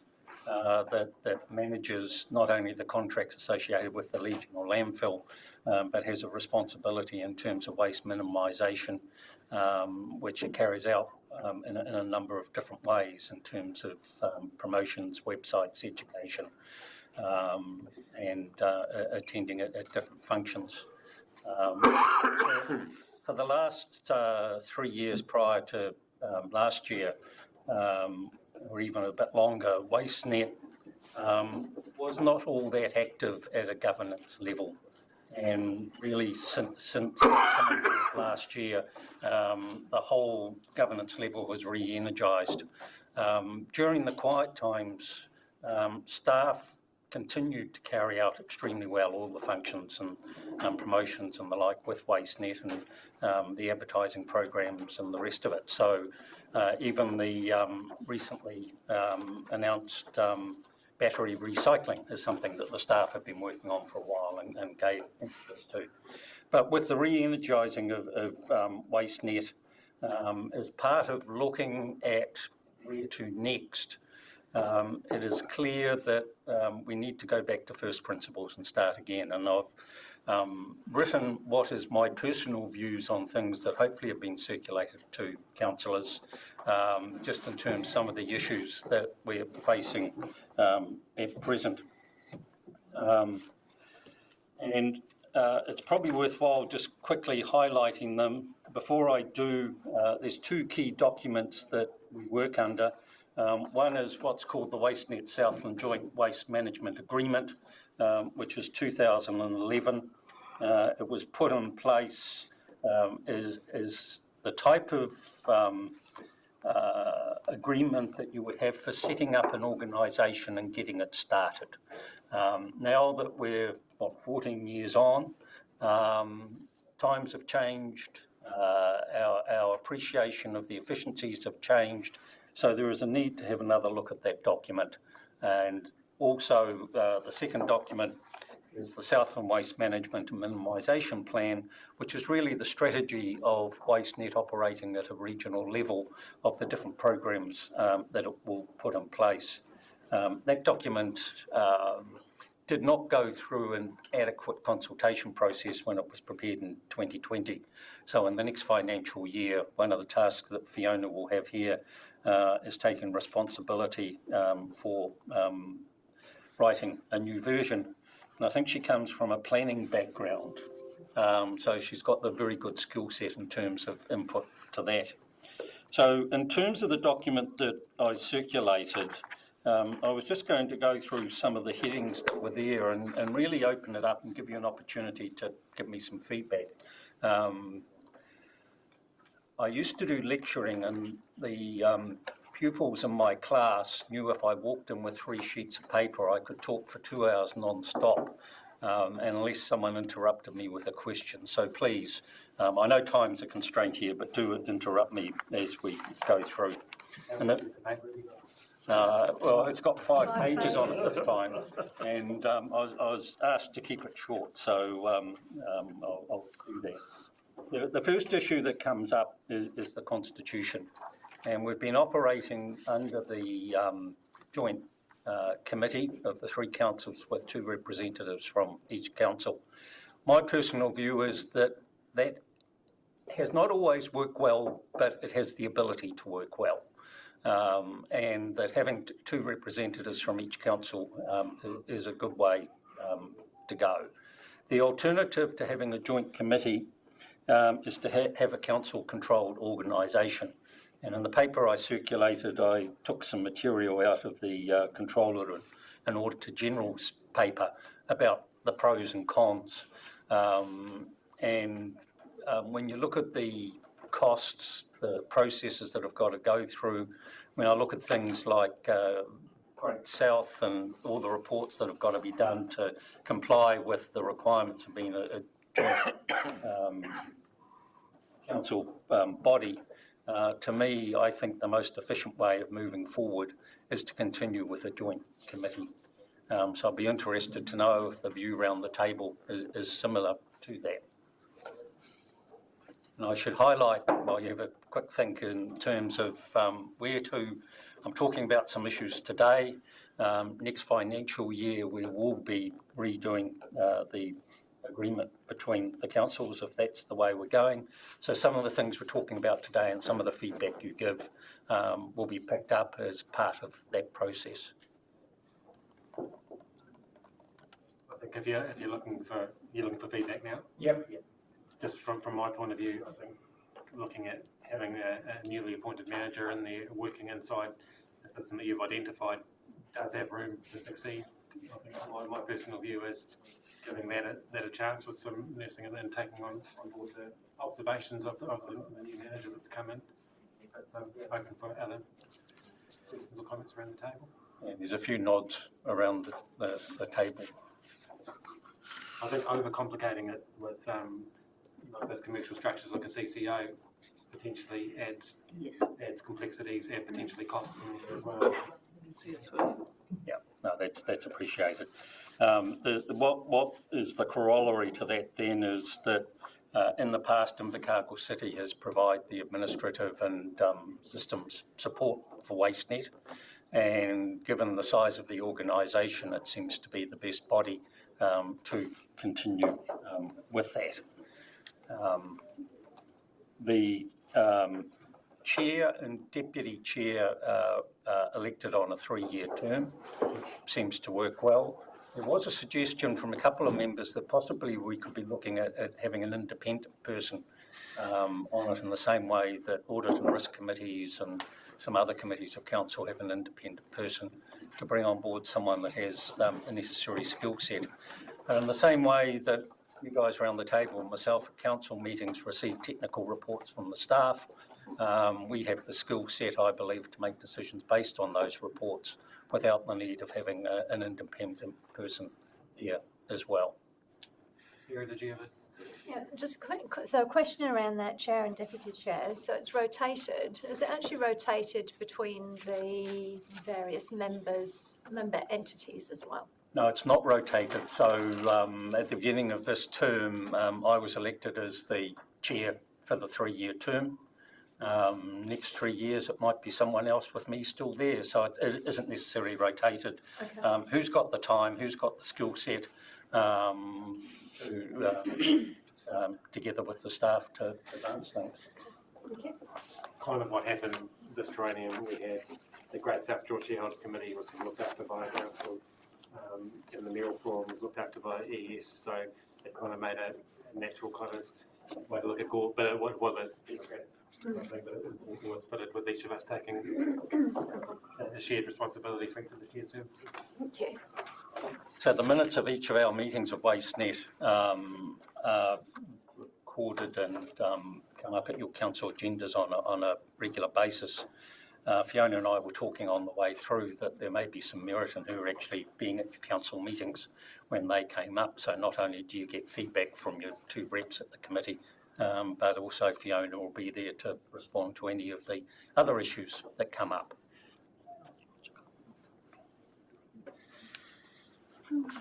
At present, WasteNet has surplus funds of approximately $1.9 million in our reserves. And that has come about because during the quiet period where the governance was not as active as it is now,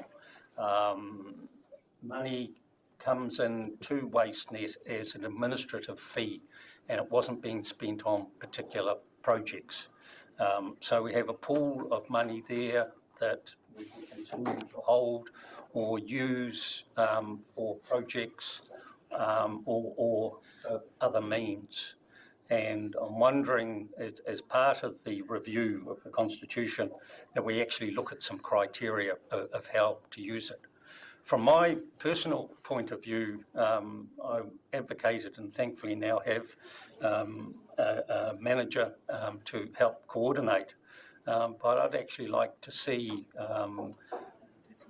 WasteNet minimise officers working in each of the councils, potentially funded by WasteNet, either on a part-time or a full-time basis, to actually help with the messaging and working through the issues.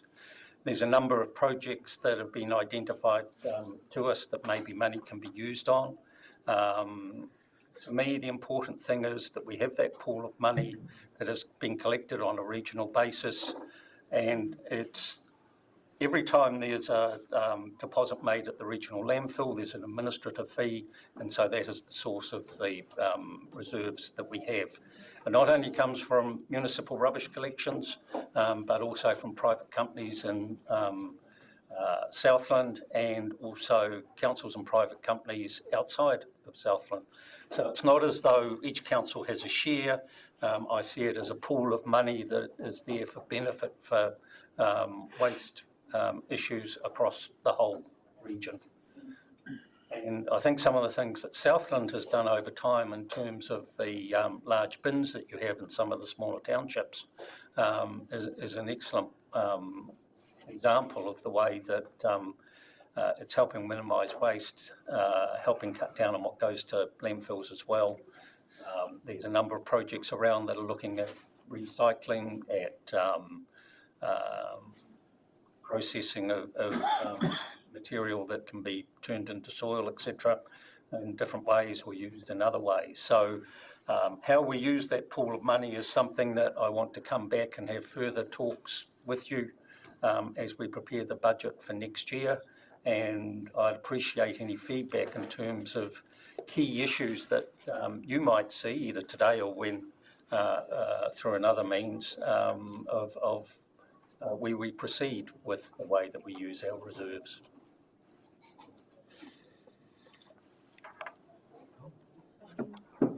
Do we have any other questions from the Thanks, Rob. Thank you so much for your report.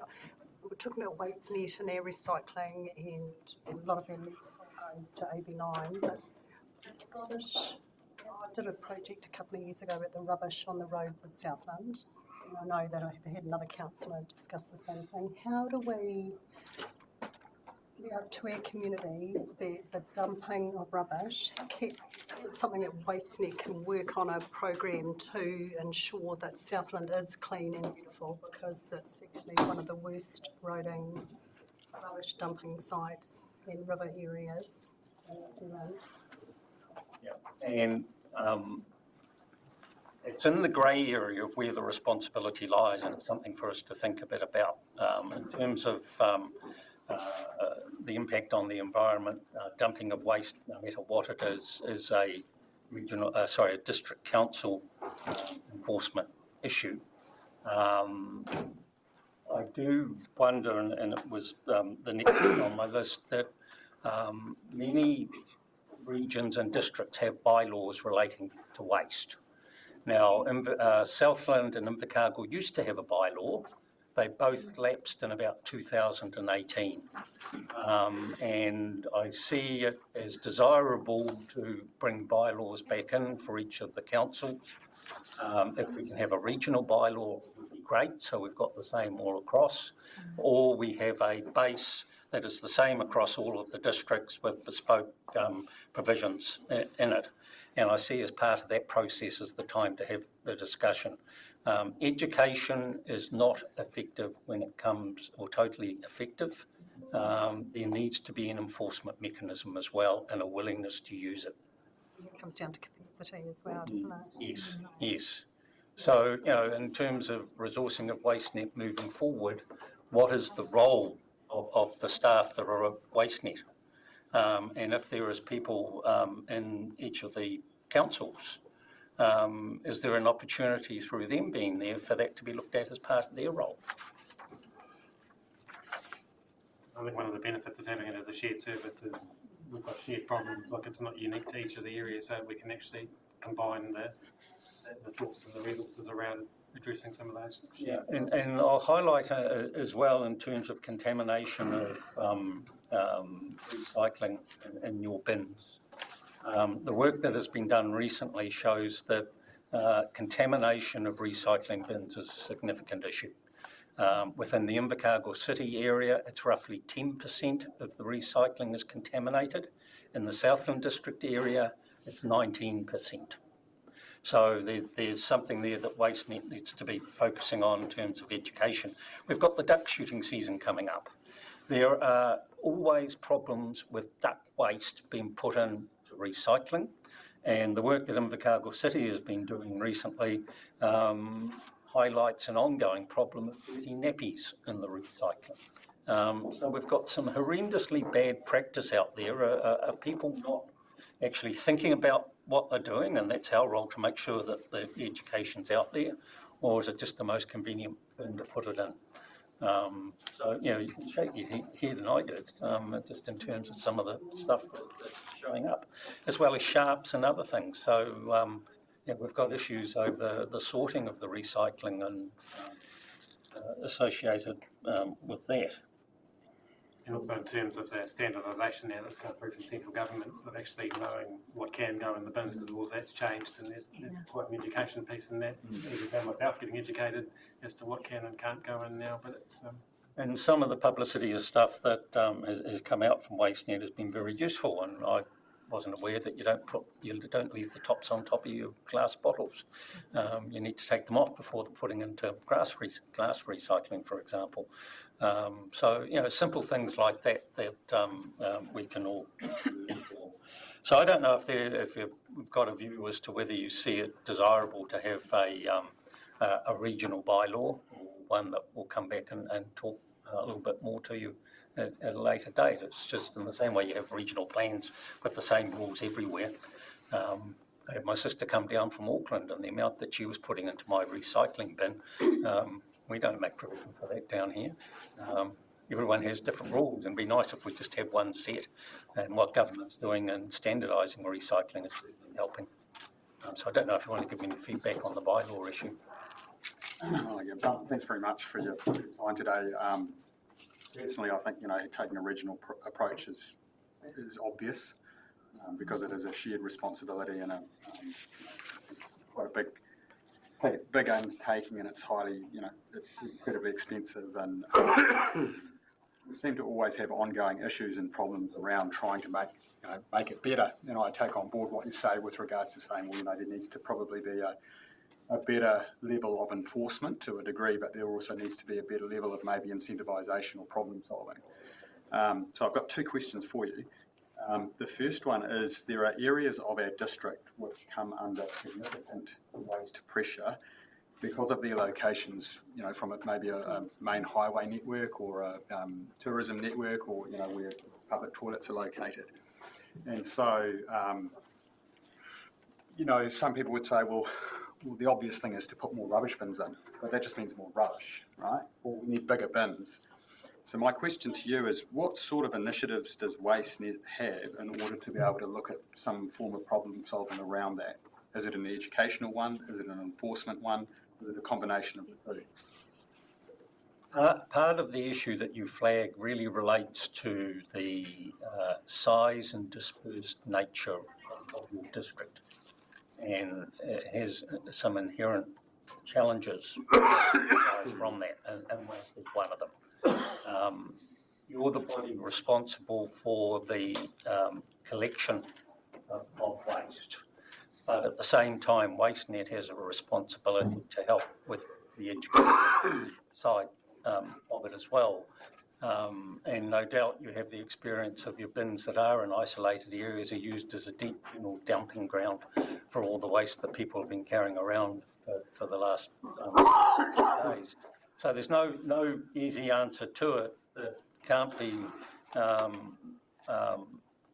responded to other than through the associated costs. And we are in very difficult setting for our finances at present. So how I guess the issue that I would pass back to you is in terms of how do you fund your waste collection across the whole district?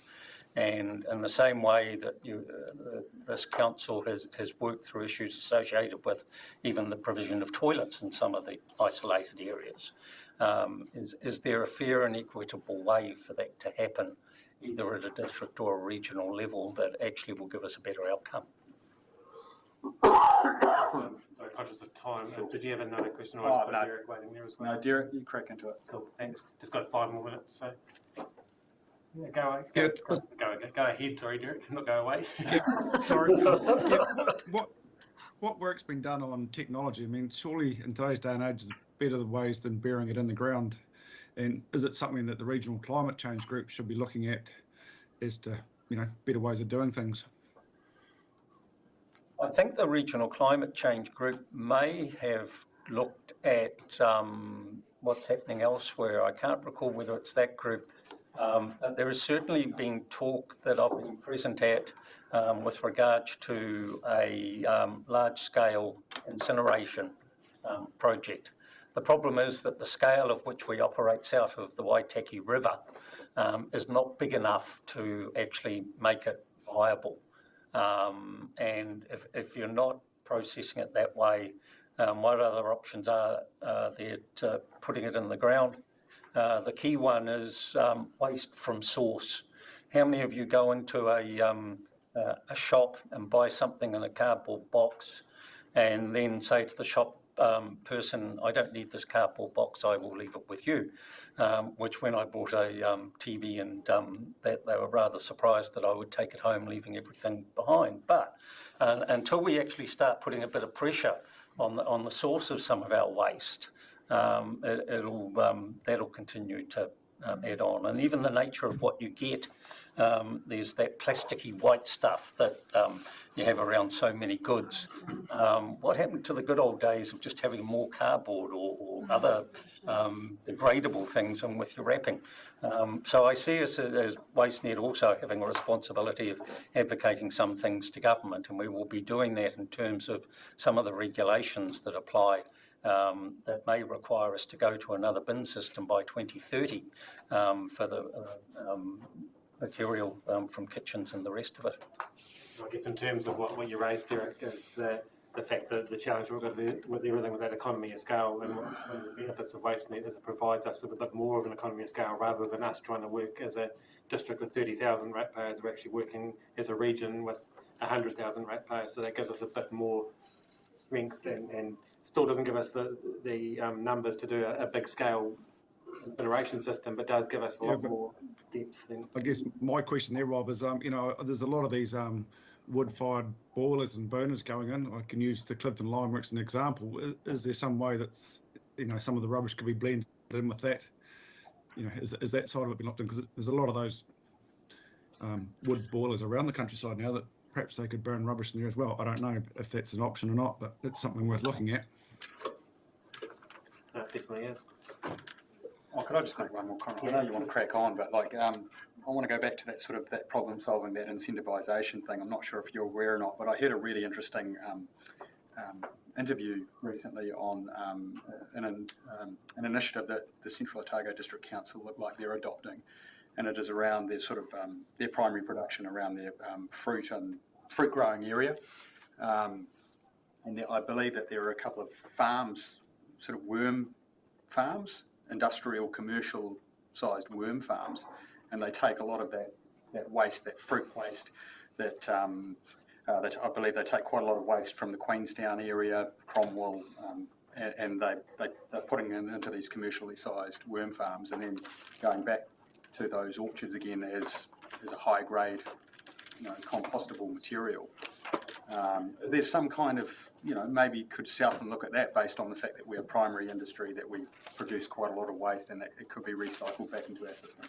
Yeah, and you've highlighted one of the what I see as a good idea that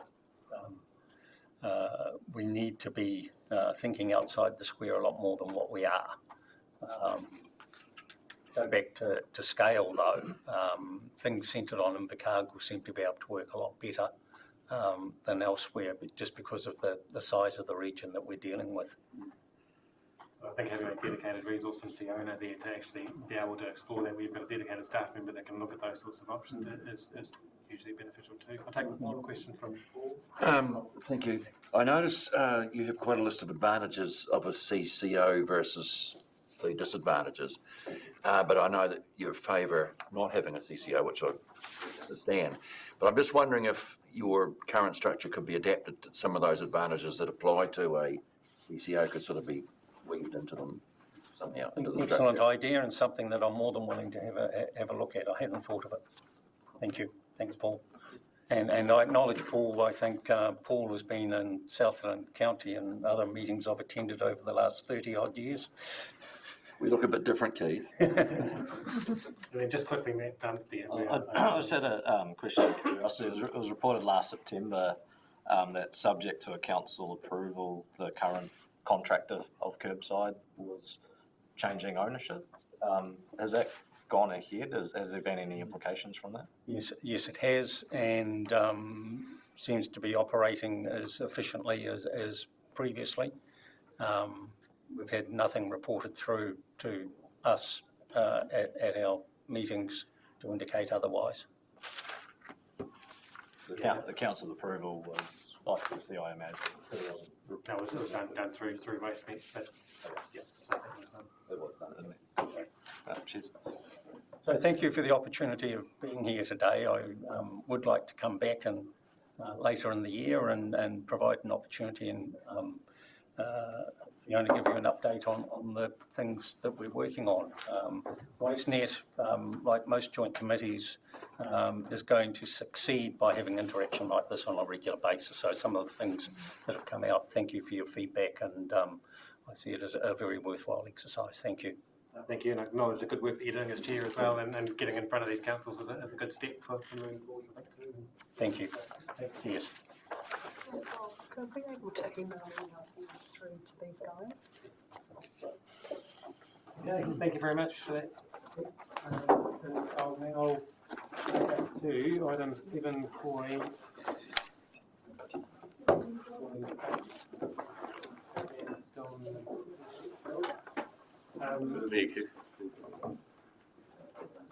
We're still under relatively tight time constraints, but I'll do my best to get us through those things that we do have to get done today, and some things that we can potentially leave on the table to a future council meeting. We'll see how we go. So this is on page 209 of your agenda. Catch up to where we are. And I'll hand over to you, Anne. Thank you, Mr. Chair, councillors. So I'm just presenting the report today on the draft revenue and financing policy. You'll remember, of course, that this report went to the Finance and Assurance Committee at its last meeting, and in that report we were making a recommendation up to council to approve the policy itself and also the rating questions out for consultation, and we were suggesting that that consultation take part as part of the LTP. However, of course, due to the Three Waters reform, we have also been looking to extend our adoption date of that into August. And as a result of that now, we are now no longer able to consult on this document at the same time as the consultation document. And that's purely because of the Te Tura Whenua Maori Act, and that we have to enact that part of it by the 1st of July. So that means we need to consult on this document separately, along with the rate remission policy, and potentially we'll do the significance policy as well. Now, in itself, that's not a major event because this is just the policy. So this is just actually a high-level document that outlines how council will fund its operating and capital expenses and the framework for rating. So it's at a very high level. It's just talking about whether it's a general rate or a targeted rate. What we plan to do is to actually do the rating questions still as part of the consultation document, because that's at a detailed level. So as a result of that and this policy, we just want to make a few changes to the resolutions just to make it clear that the policy we're going to consult on, and we've just put in there between what dates? 19th of April and the 20th of May. We just wanted to make that clear in that document. And we also just wanted to make it clear that the rating stuff we would do via the long-term plan, but the policy itself would go out now. So that's the changes that we've just put into those resolutions. Just in terms, when you say rating stuff, are you able to elaborate on what? In terms of the 5 options, so that's an E. In terms of the Te Anau Manapori Airport, the proposed changes to the model of the roading rate differential, removing the CIASA half charge, reallocating the Te Anau Rural Water 7.7 unit charge, and expanding the rating all boundaries. So basically for those today, we're recommending them for consultation. Correct, just as part of the consultation document, but the actual revenue and financing policy that says, hey, look, we're going to fund roading from a mixture of fees and charges, grants and rates. We're going to do that part of the consultation early, just so that we can comply with the Te Tura Whenua Maori Act. Thanks, Ben. Are there any questions for you? And this is not, through you, Mr. Chair, this is not for Anne specifically. You provided the paper, but just for us as reflection as a council, because, you know, we talk about equity and we talk about the benefit to all. Now, if I'm just looking at these 2 papers, we have the Manapuri Airport being recommended that it go district-wise, everyone pay for the benefit thereof. And yet, when we come to roading, and why I've been specifically looking at this is because that's a substantial part of our costs. If we are a council for whom, you know, for a very small ratepayer base, we have the largest roading network in the country. A quarter of, I believe, of our rates take is your roading rates, and nearly half of our cost is roading. The same principle does not seem to be extended to roading. And, you know, as a first-time councillor, it's taken me a while to get my head around this idea, and I can't say I have my head around the idea that currently we have 70% of our roading rates funded by about 22% of the population, which is proposed to go up to 80%. Now, if I go back to the principle that the Manapuri Airport, you have a district-wide benefit. Well, if I look at farming, that's $1 billion to this economy. At the current point, about 1 out of every 4 jobs is in farming sector, and something, I believe to be very precise, it's about 28% of the PAY is paid by farming. So there is the same sort of benefit to wider Southland. We don't seem to extend those same equity principles to this, and we seem to think it's all right that a very small proportion pay this because we say that that is where the damage is being done. Now, if I look at that, and I had to go backwards because I looking at rural, the only submissions I had to go was a few names I recognize, or I go backwards from Federated Farmer submissions that I could find. So going backwards from the 2015 submission on the 2015-2025 plan, they were talking of the models we are using. That got me going back further on to, okay, which are these models that they're referring to? Southland District Council had itself commissioned a report. It's been a while, 20 years. February 2004 by PricewaterhouseCoopers, the executive summary of which said, if we used what they suggested, the level of rates paid by the farming sector would reduce. And it goes on to say, farming accounts for over 70% of land value, but is not a dominant user of the road network in Southland. What we have here is a very blunt instrument. You've got total tonnage, which we have divided into, apportioned into properties. And if you have more than one rural property, you're going to be apportioned that further. We may refer to it as damage, but ultimately, the model that we are using has issues which you pointed out. This same model, the one that we are using right now, Morrison Law, I agree over time it has been, somewhat tweaked. It was reviewed later on by Mr. Alan Kennard, and again, not a lightweight. This is someone who was part of the project that set up the predecessor of NZTA and the part of who ultimately established the Land Transport Safety Authority and so on. Again, pointing out the same issues, that if other sectors paid their fair way, and when I mean other sectors, even people like agricultural contractors, they are lumped under commercial. Many heavy vehicles have been stuck behind that are not farming vehicles per se. If we say farming has a benefit to the wider economy, then how come the rates are apportioned like this, and how come we are happy for those to increase even further? This is my question here, and I'm very uncomfortable with the revenue and financing policy that seems to suggest that the same sector now taking up 80%, not right now, in a couple of years, would be fine. A couple of years ago, in the long-term plan, 5 years ago, our long-term plan said the quotable values data does not reflect the lower milk prices. This is when, GDT fell, the global dairy trade index. And it warned that this means right now a large share of the roading rate is paid by dairy and farming rating units. However, we made a value judgment there because the next line says, however, there's an overall higher level of deprivation in townships and rural areas. Well, sheep and beef profits have plunged 54% in the last year. We seem to think that this is still okay, when some of the best brains in this country have suggested to us that from the very outset, commercial should be paying at least 10 to 11, at least a double-digit figure, not the 3 or 4 or 5% it is doing right now. And this is where my issue lies with this. Again, many people around this table will have a sense of history. I did not, and I had to go through the previous long-term plans, wade through 700-800 pages of submissions, do a Control-F search for the FED submission, and work backwards from there.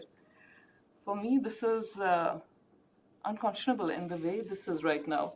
We have a very blunt instrument, and I see Councillor Duffy wants to respond. Just a minute. We have a very blunt instrument, and the tonnage, again, if you're looking at tonnage for the primary sector, we're not looking at it for any other sector. There's a lot of exports that these roads are used for. There is a lot of jobs that farming creates.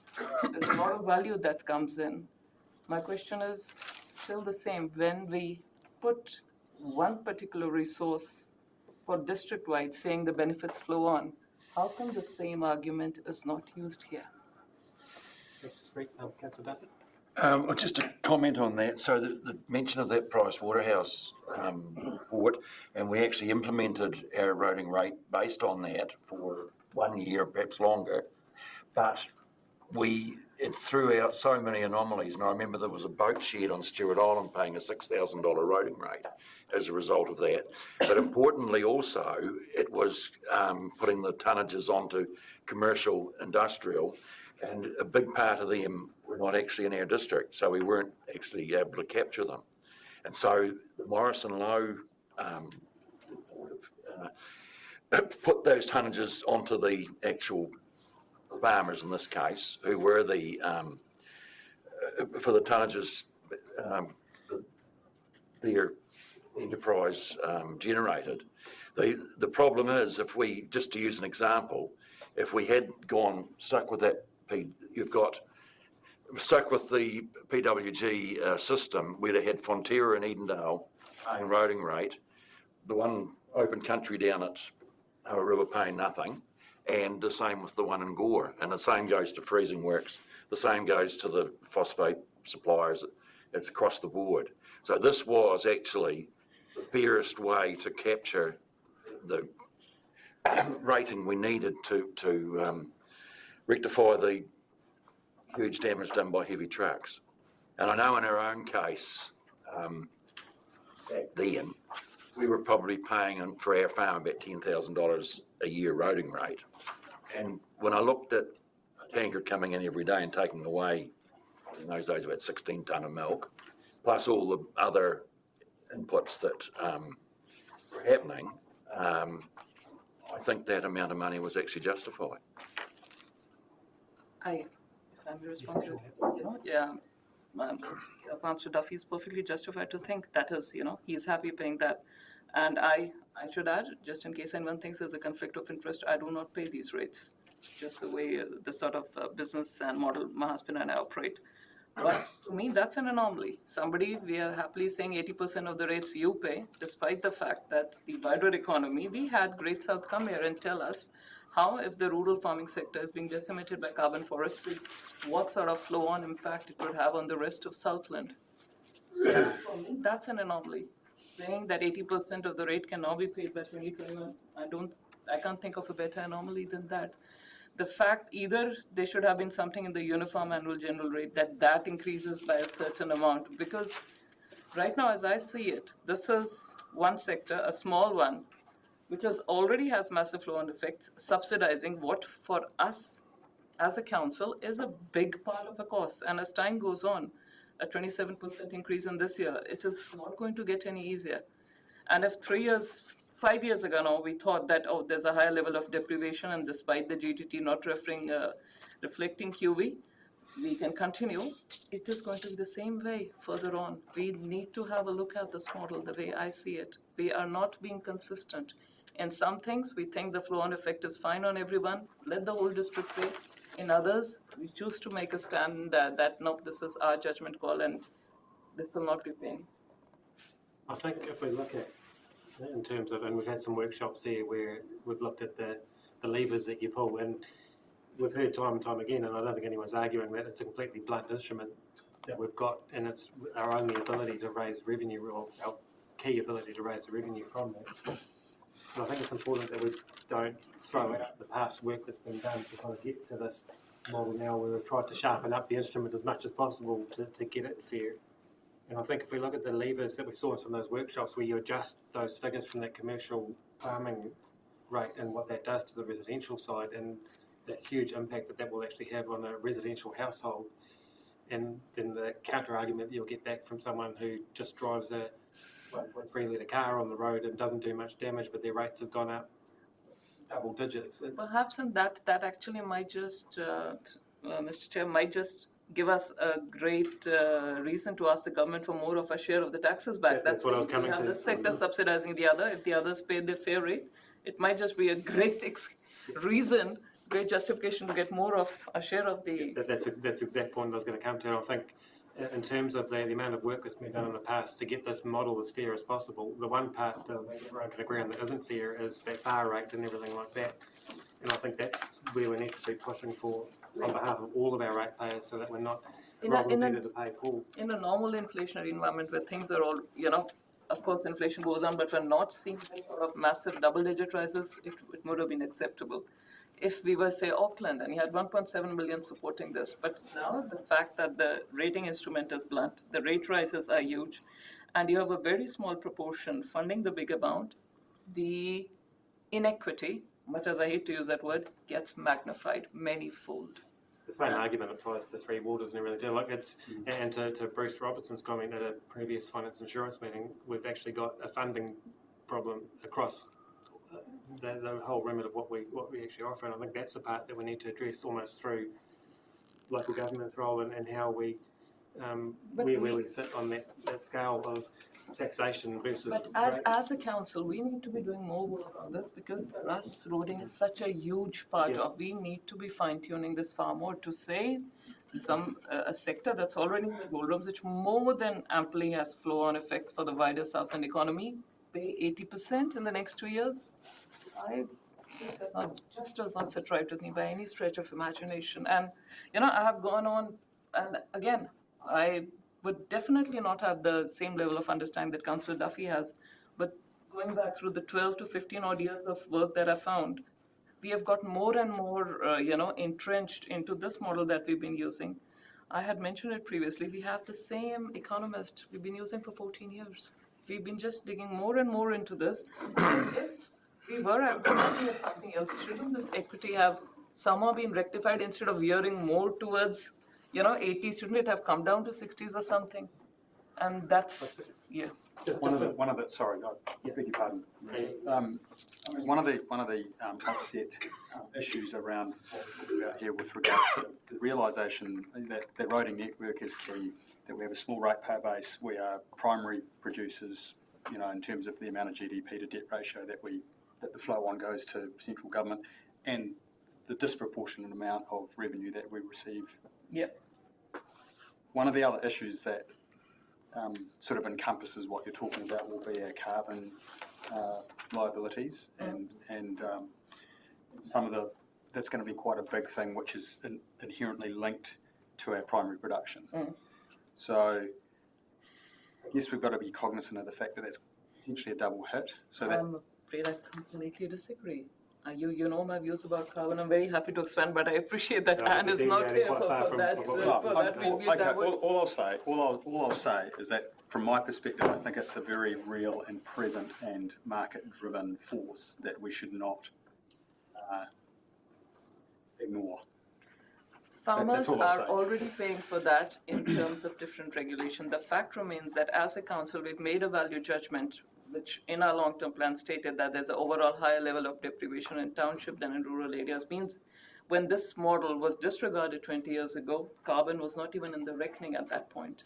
See, that comes through different ways. But I think at this point, we are shielding the urban sector or the townships from their fair share, and effectively we have less when we go back to the centre government asking for a fair share back. If we actually had a more robust allocation, we would have possibly had, more of a reason to ask for, hey, Southland needs more of its rates, roading taxes back. I don't think we're disadvantaging that the model's been set up based on as much of a user pays is probably the wrong word, but as much of the heavy vehicles paying the greater share of the model. I think we can go backwards and forwards in this for a long time, but I think if we go back to what we're looking at deciding today, which is putting this out for consultation, so we're not actually making the decision on this today, we're actually making the decision to put it out for consultation based on that and allowing the public to have their say on this as well.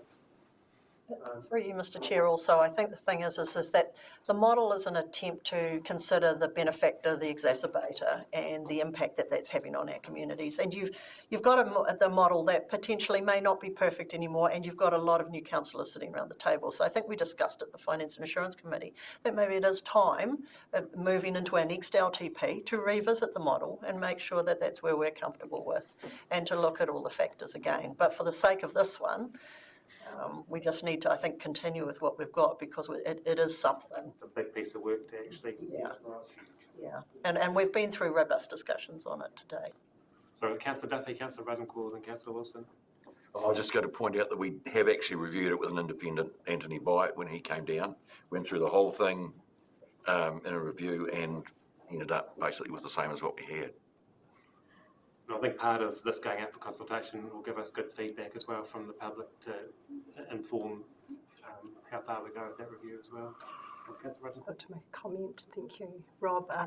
Going back to what Jess Breed said about urban deprivation, we all struggle to see a sheep and beef farmer in Southland this year, so let's look at rural deprivation as well.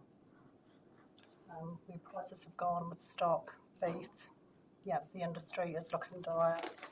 And Cameron Begbie, I went to his talk with Malik McLean a few weeks ago, and his farms will be sold.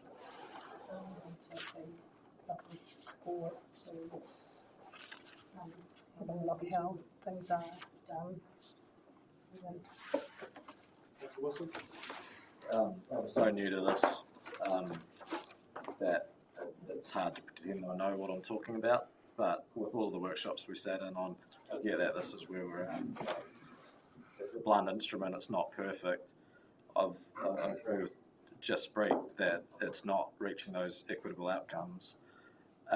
There's got to be room for improvement. There's got to be room for a more nuanced approach. We've said a few times, like, well, where's tourism as a industry? And then, of course, the fact is, well, tourism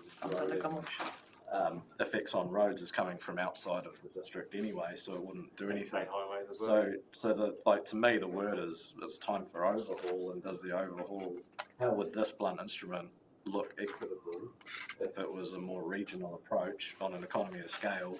Because some of those commercial users of the roads are just sitting just outside the districts, and if it was a more regional approach and you're actually getting that input from the high commercial value of the cities and getting that economy of scale approach, hopefully, it'd be interesting to know what that would look like, even just taking the same blunt instrument approach, looking at it with a wider scope of ratepayers and capital, taking that capital value approach as well. I'm just interested in whether, into the future LTPs, whether that's something that can be looked at for comparison, because it's not perfect, but it's certainly not sustainable either. But also what it looks like with a greater far rate percentage put on as well, which mitigates some of the impacts that we're talking about as well. Particularly knowing that the current government want to look at incorporating city regional deals. It's the time to look at these kinds of things.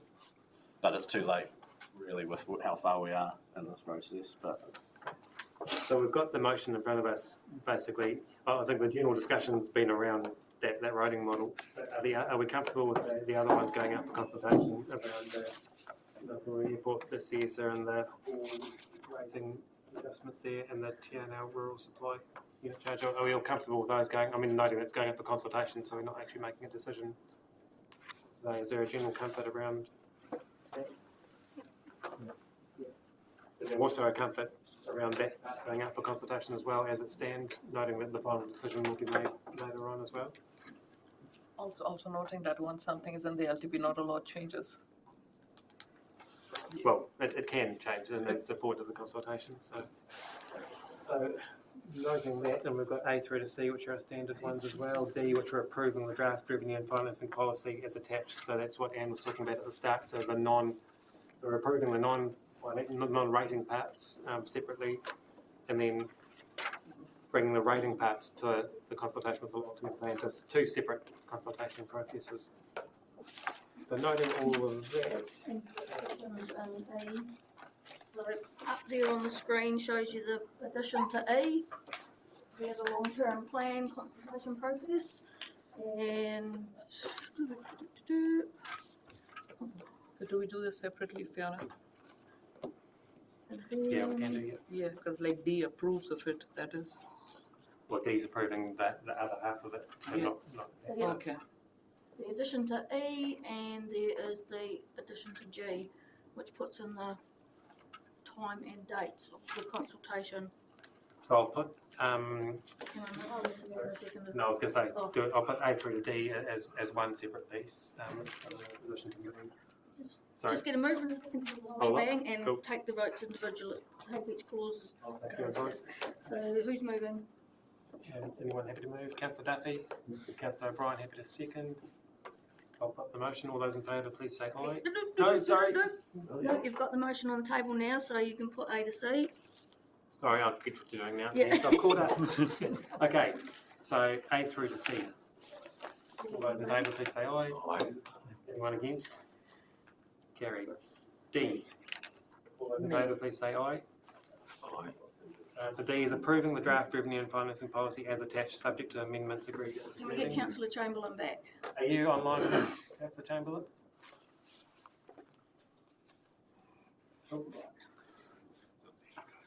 So, all those in favour for D, please say aye. Aye. That's the vote for aye. That one is carried. And then E, going right through to 10. With those modifications behind me. Peter. All those in favour, please say aye. Aye. Anyone against? If I have not approved D, then obviously E doesn't come. It'll be a. Your Does D's been spelling. carried, though, so you'll be carrying your forward your that's fine. That's carried. That's carried. And then F, agreeing to the release of the draft revenue and financing policy and associated rating changes for public consultation in accordance with section 82 of the LGA. All those in favour, please say aye. Aye. Anyone against? Carried. G, noting that the consultation on the draft revenue and financing policy will take place on 9 a.m. 19th of April and 5 p.m. 20th of May, prior to the LTP consultation. All those in favour, please say aye. Anyone against? That's carried. And then H, acknowledging that in consulting and adopting the draft revenue and financing policy separate to the LTP, that monetary variances may occur that may require further changes to the policy post 1st of July 24. If anything comes through part of our LTP consultation may affect that. All those in favour for that one, please say aye. Anyone against? It's carried. Thank you, Anne. Okay, so now we're going to, we've got our chief executive that's wanting to catch a plane, so I'm going to return to public excluded and get the item that we have to get out today done. So I will move from the chair again that we're returning to public excluded for the reasons outlined earlier. Do I have a seconder? Councillor O'Brien.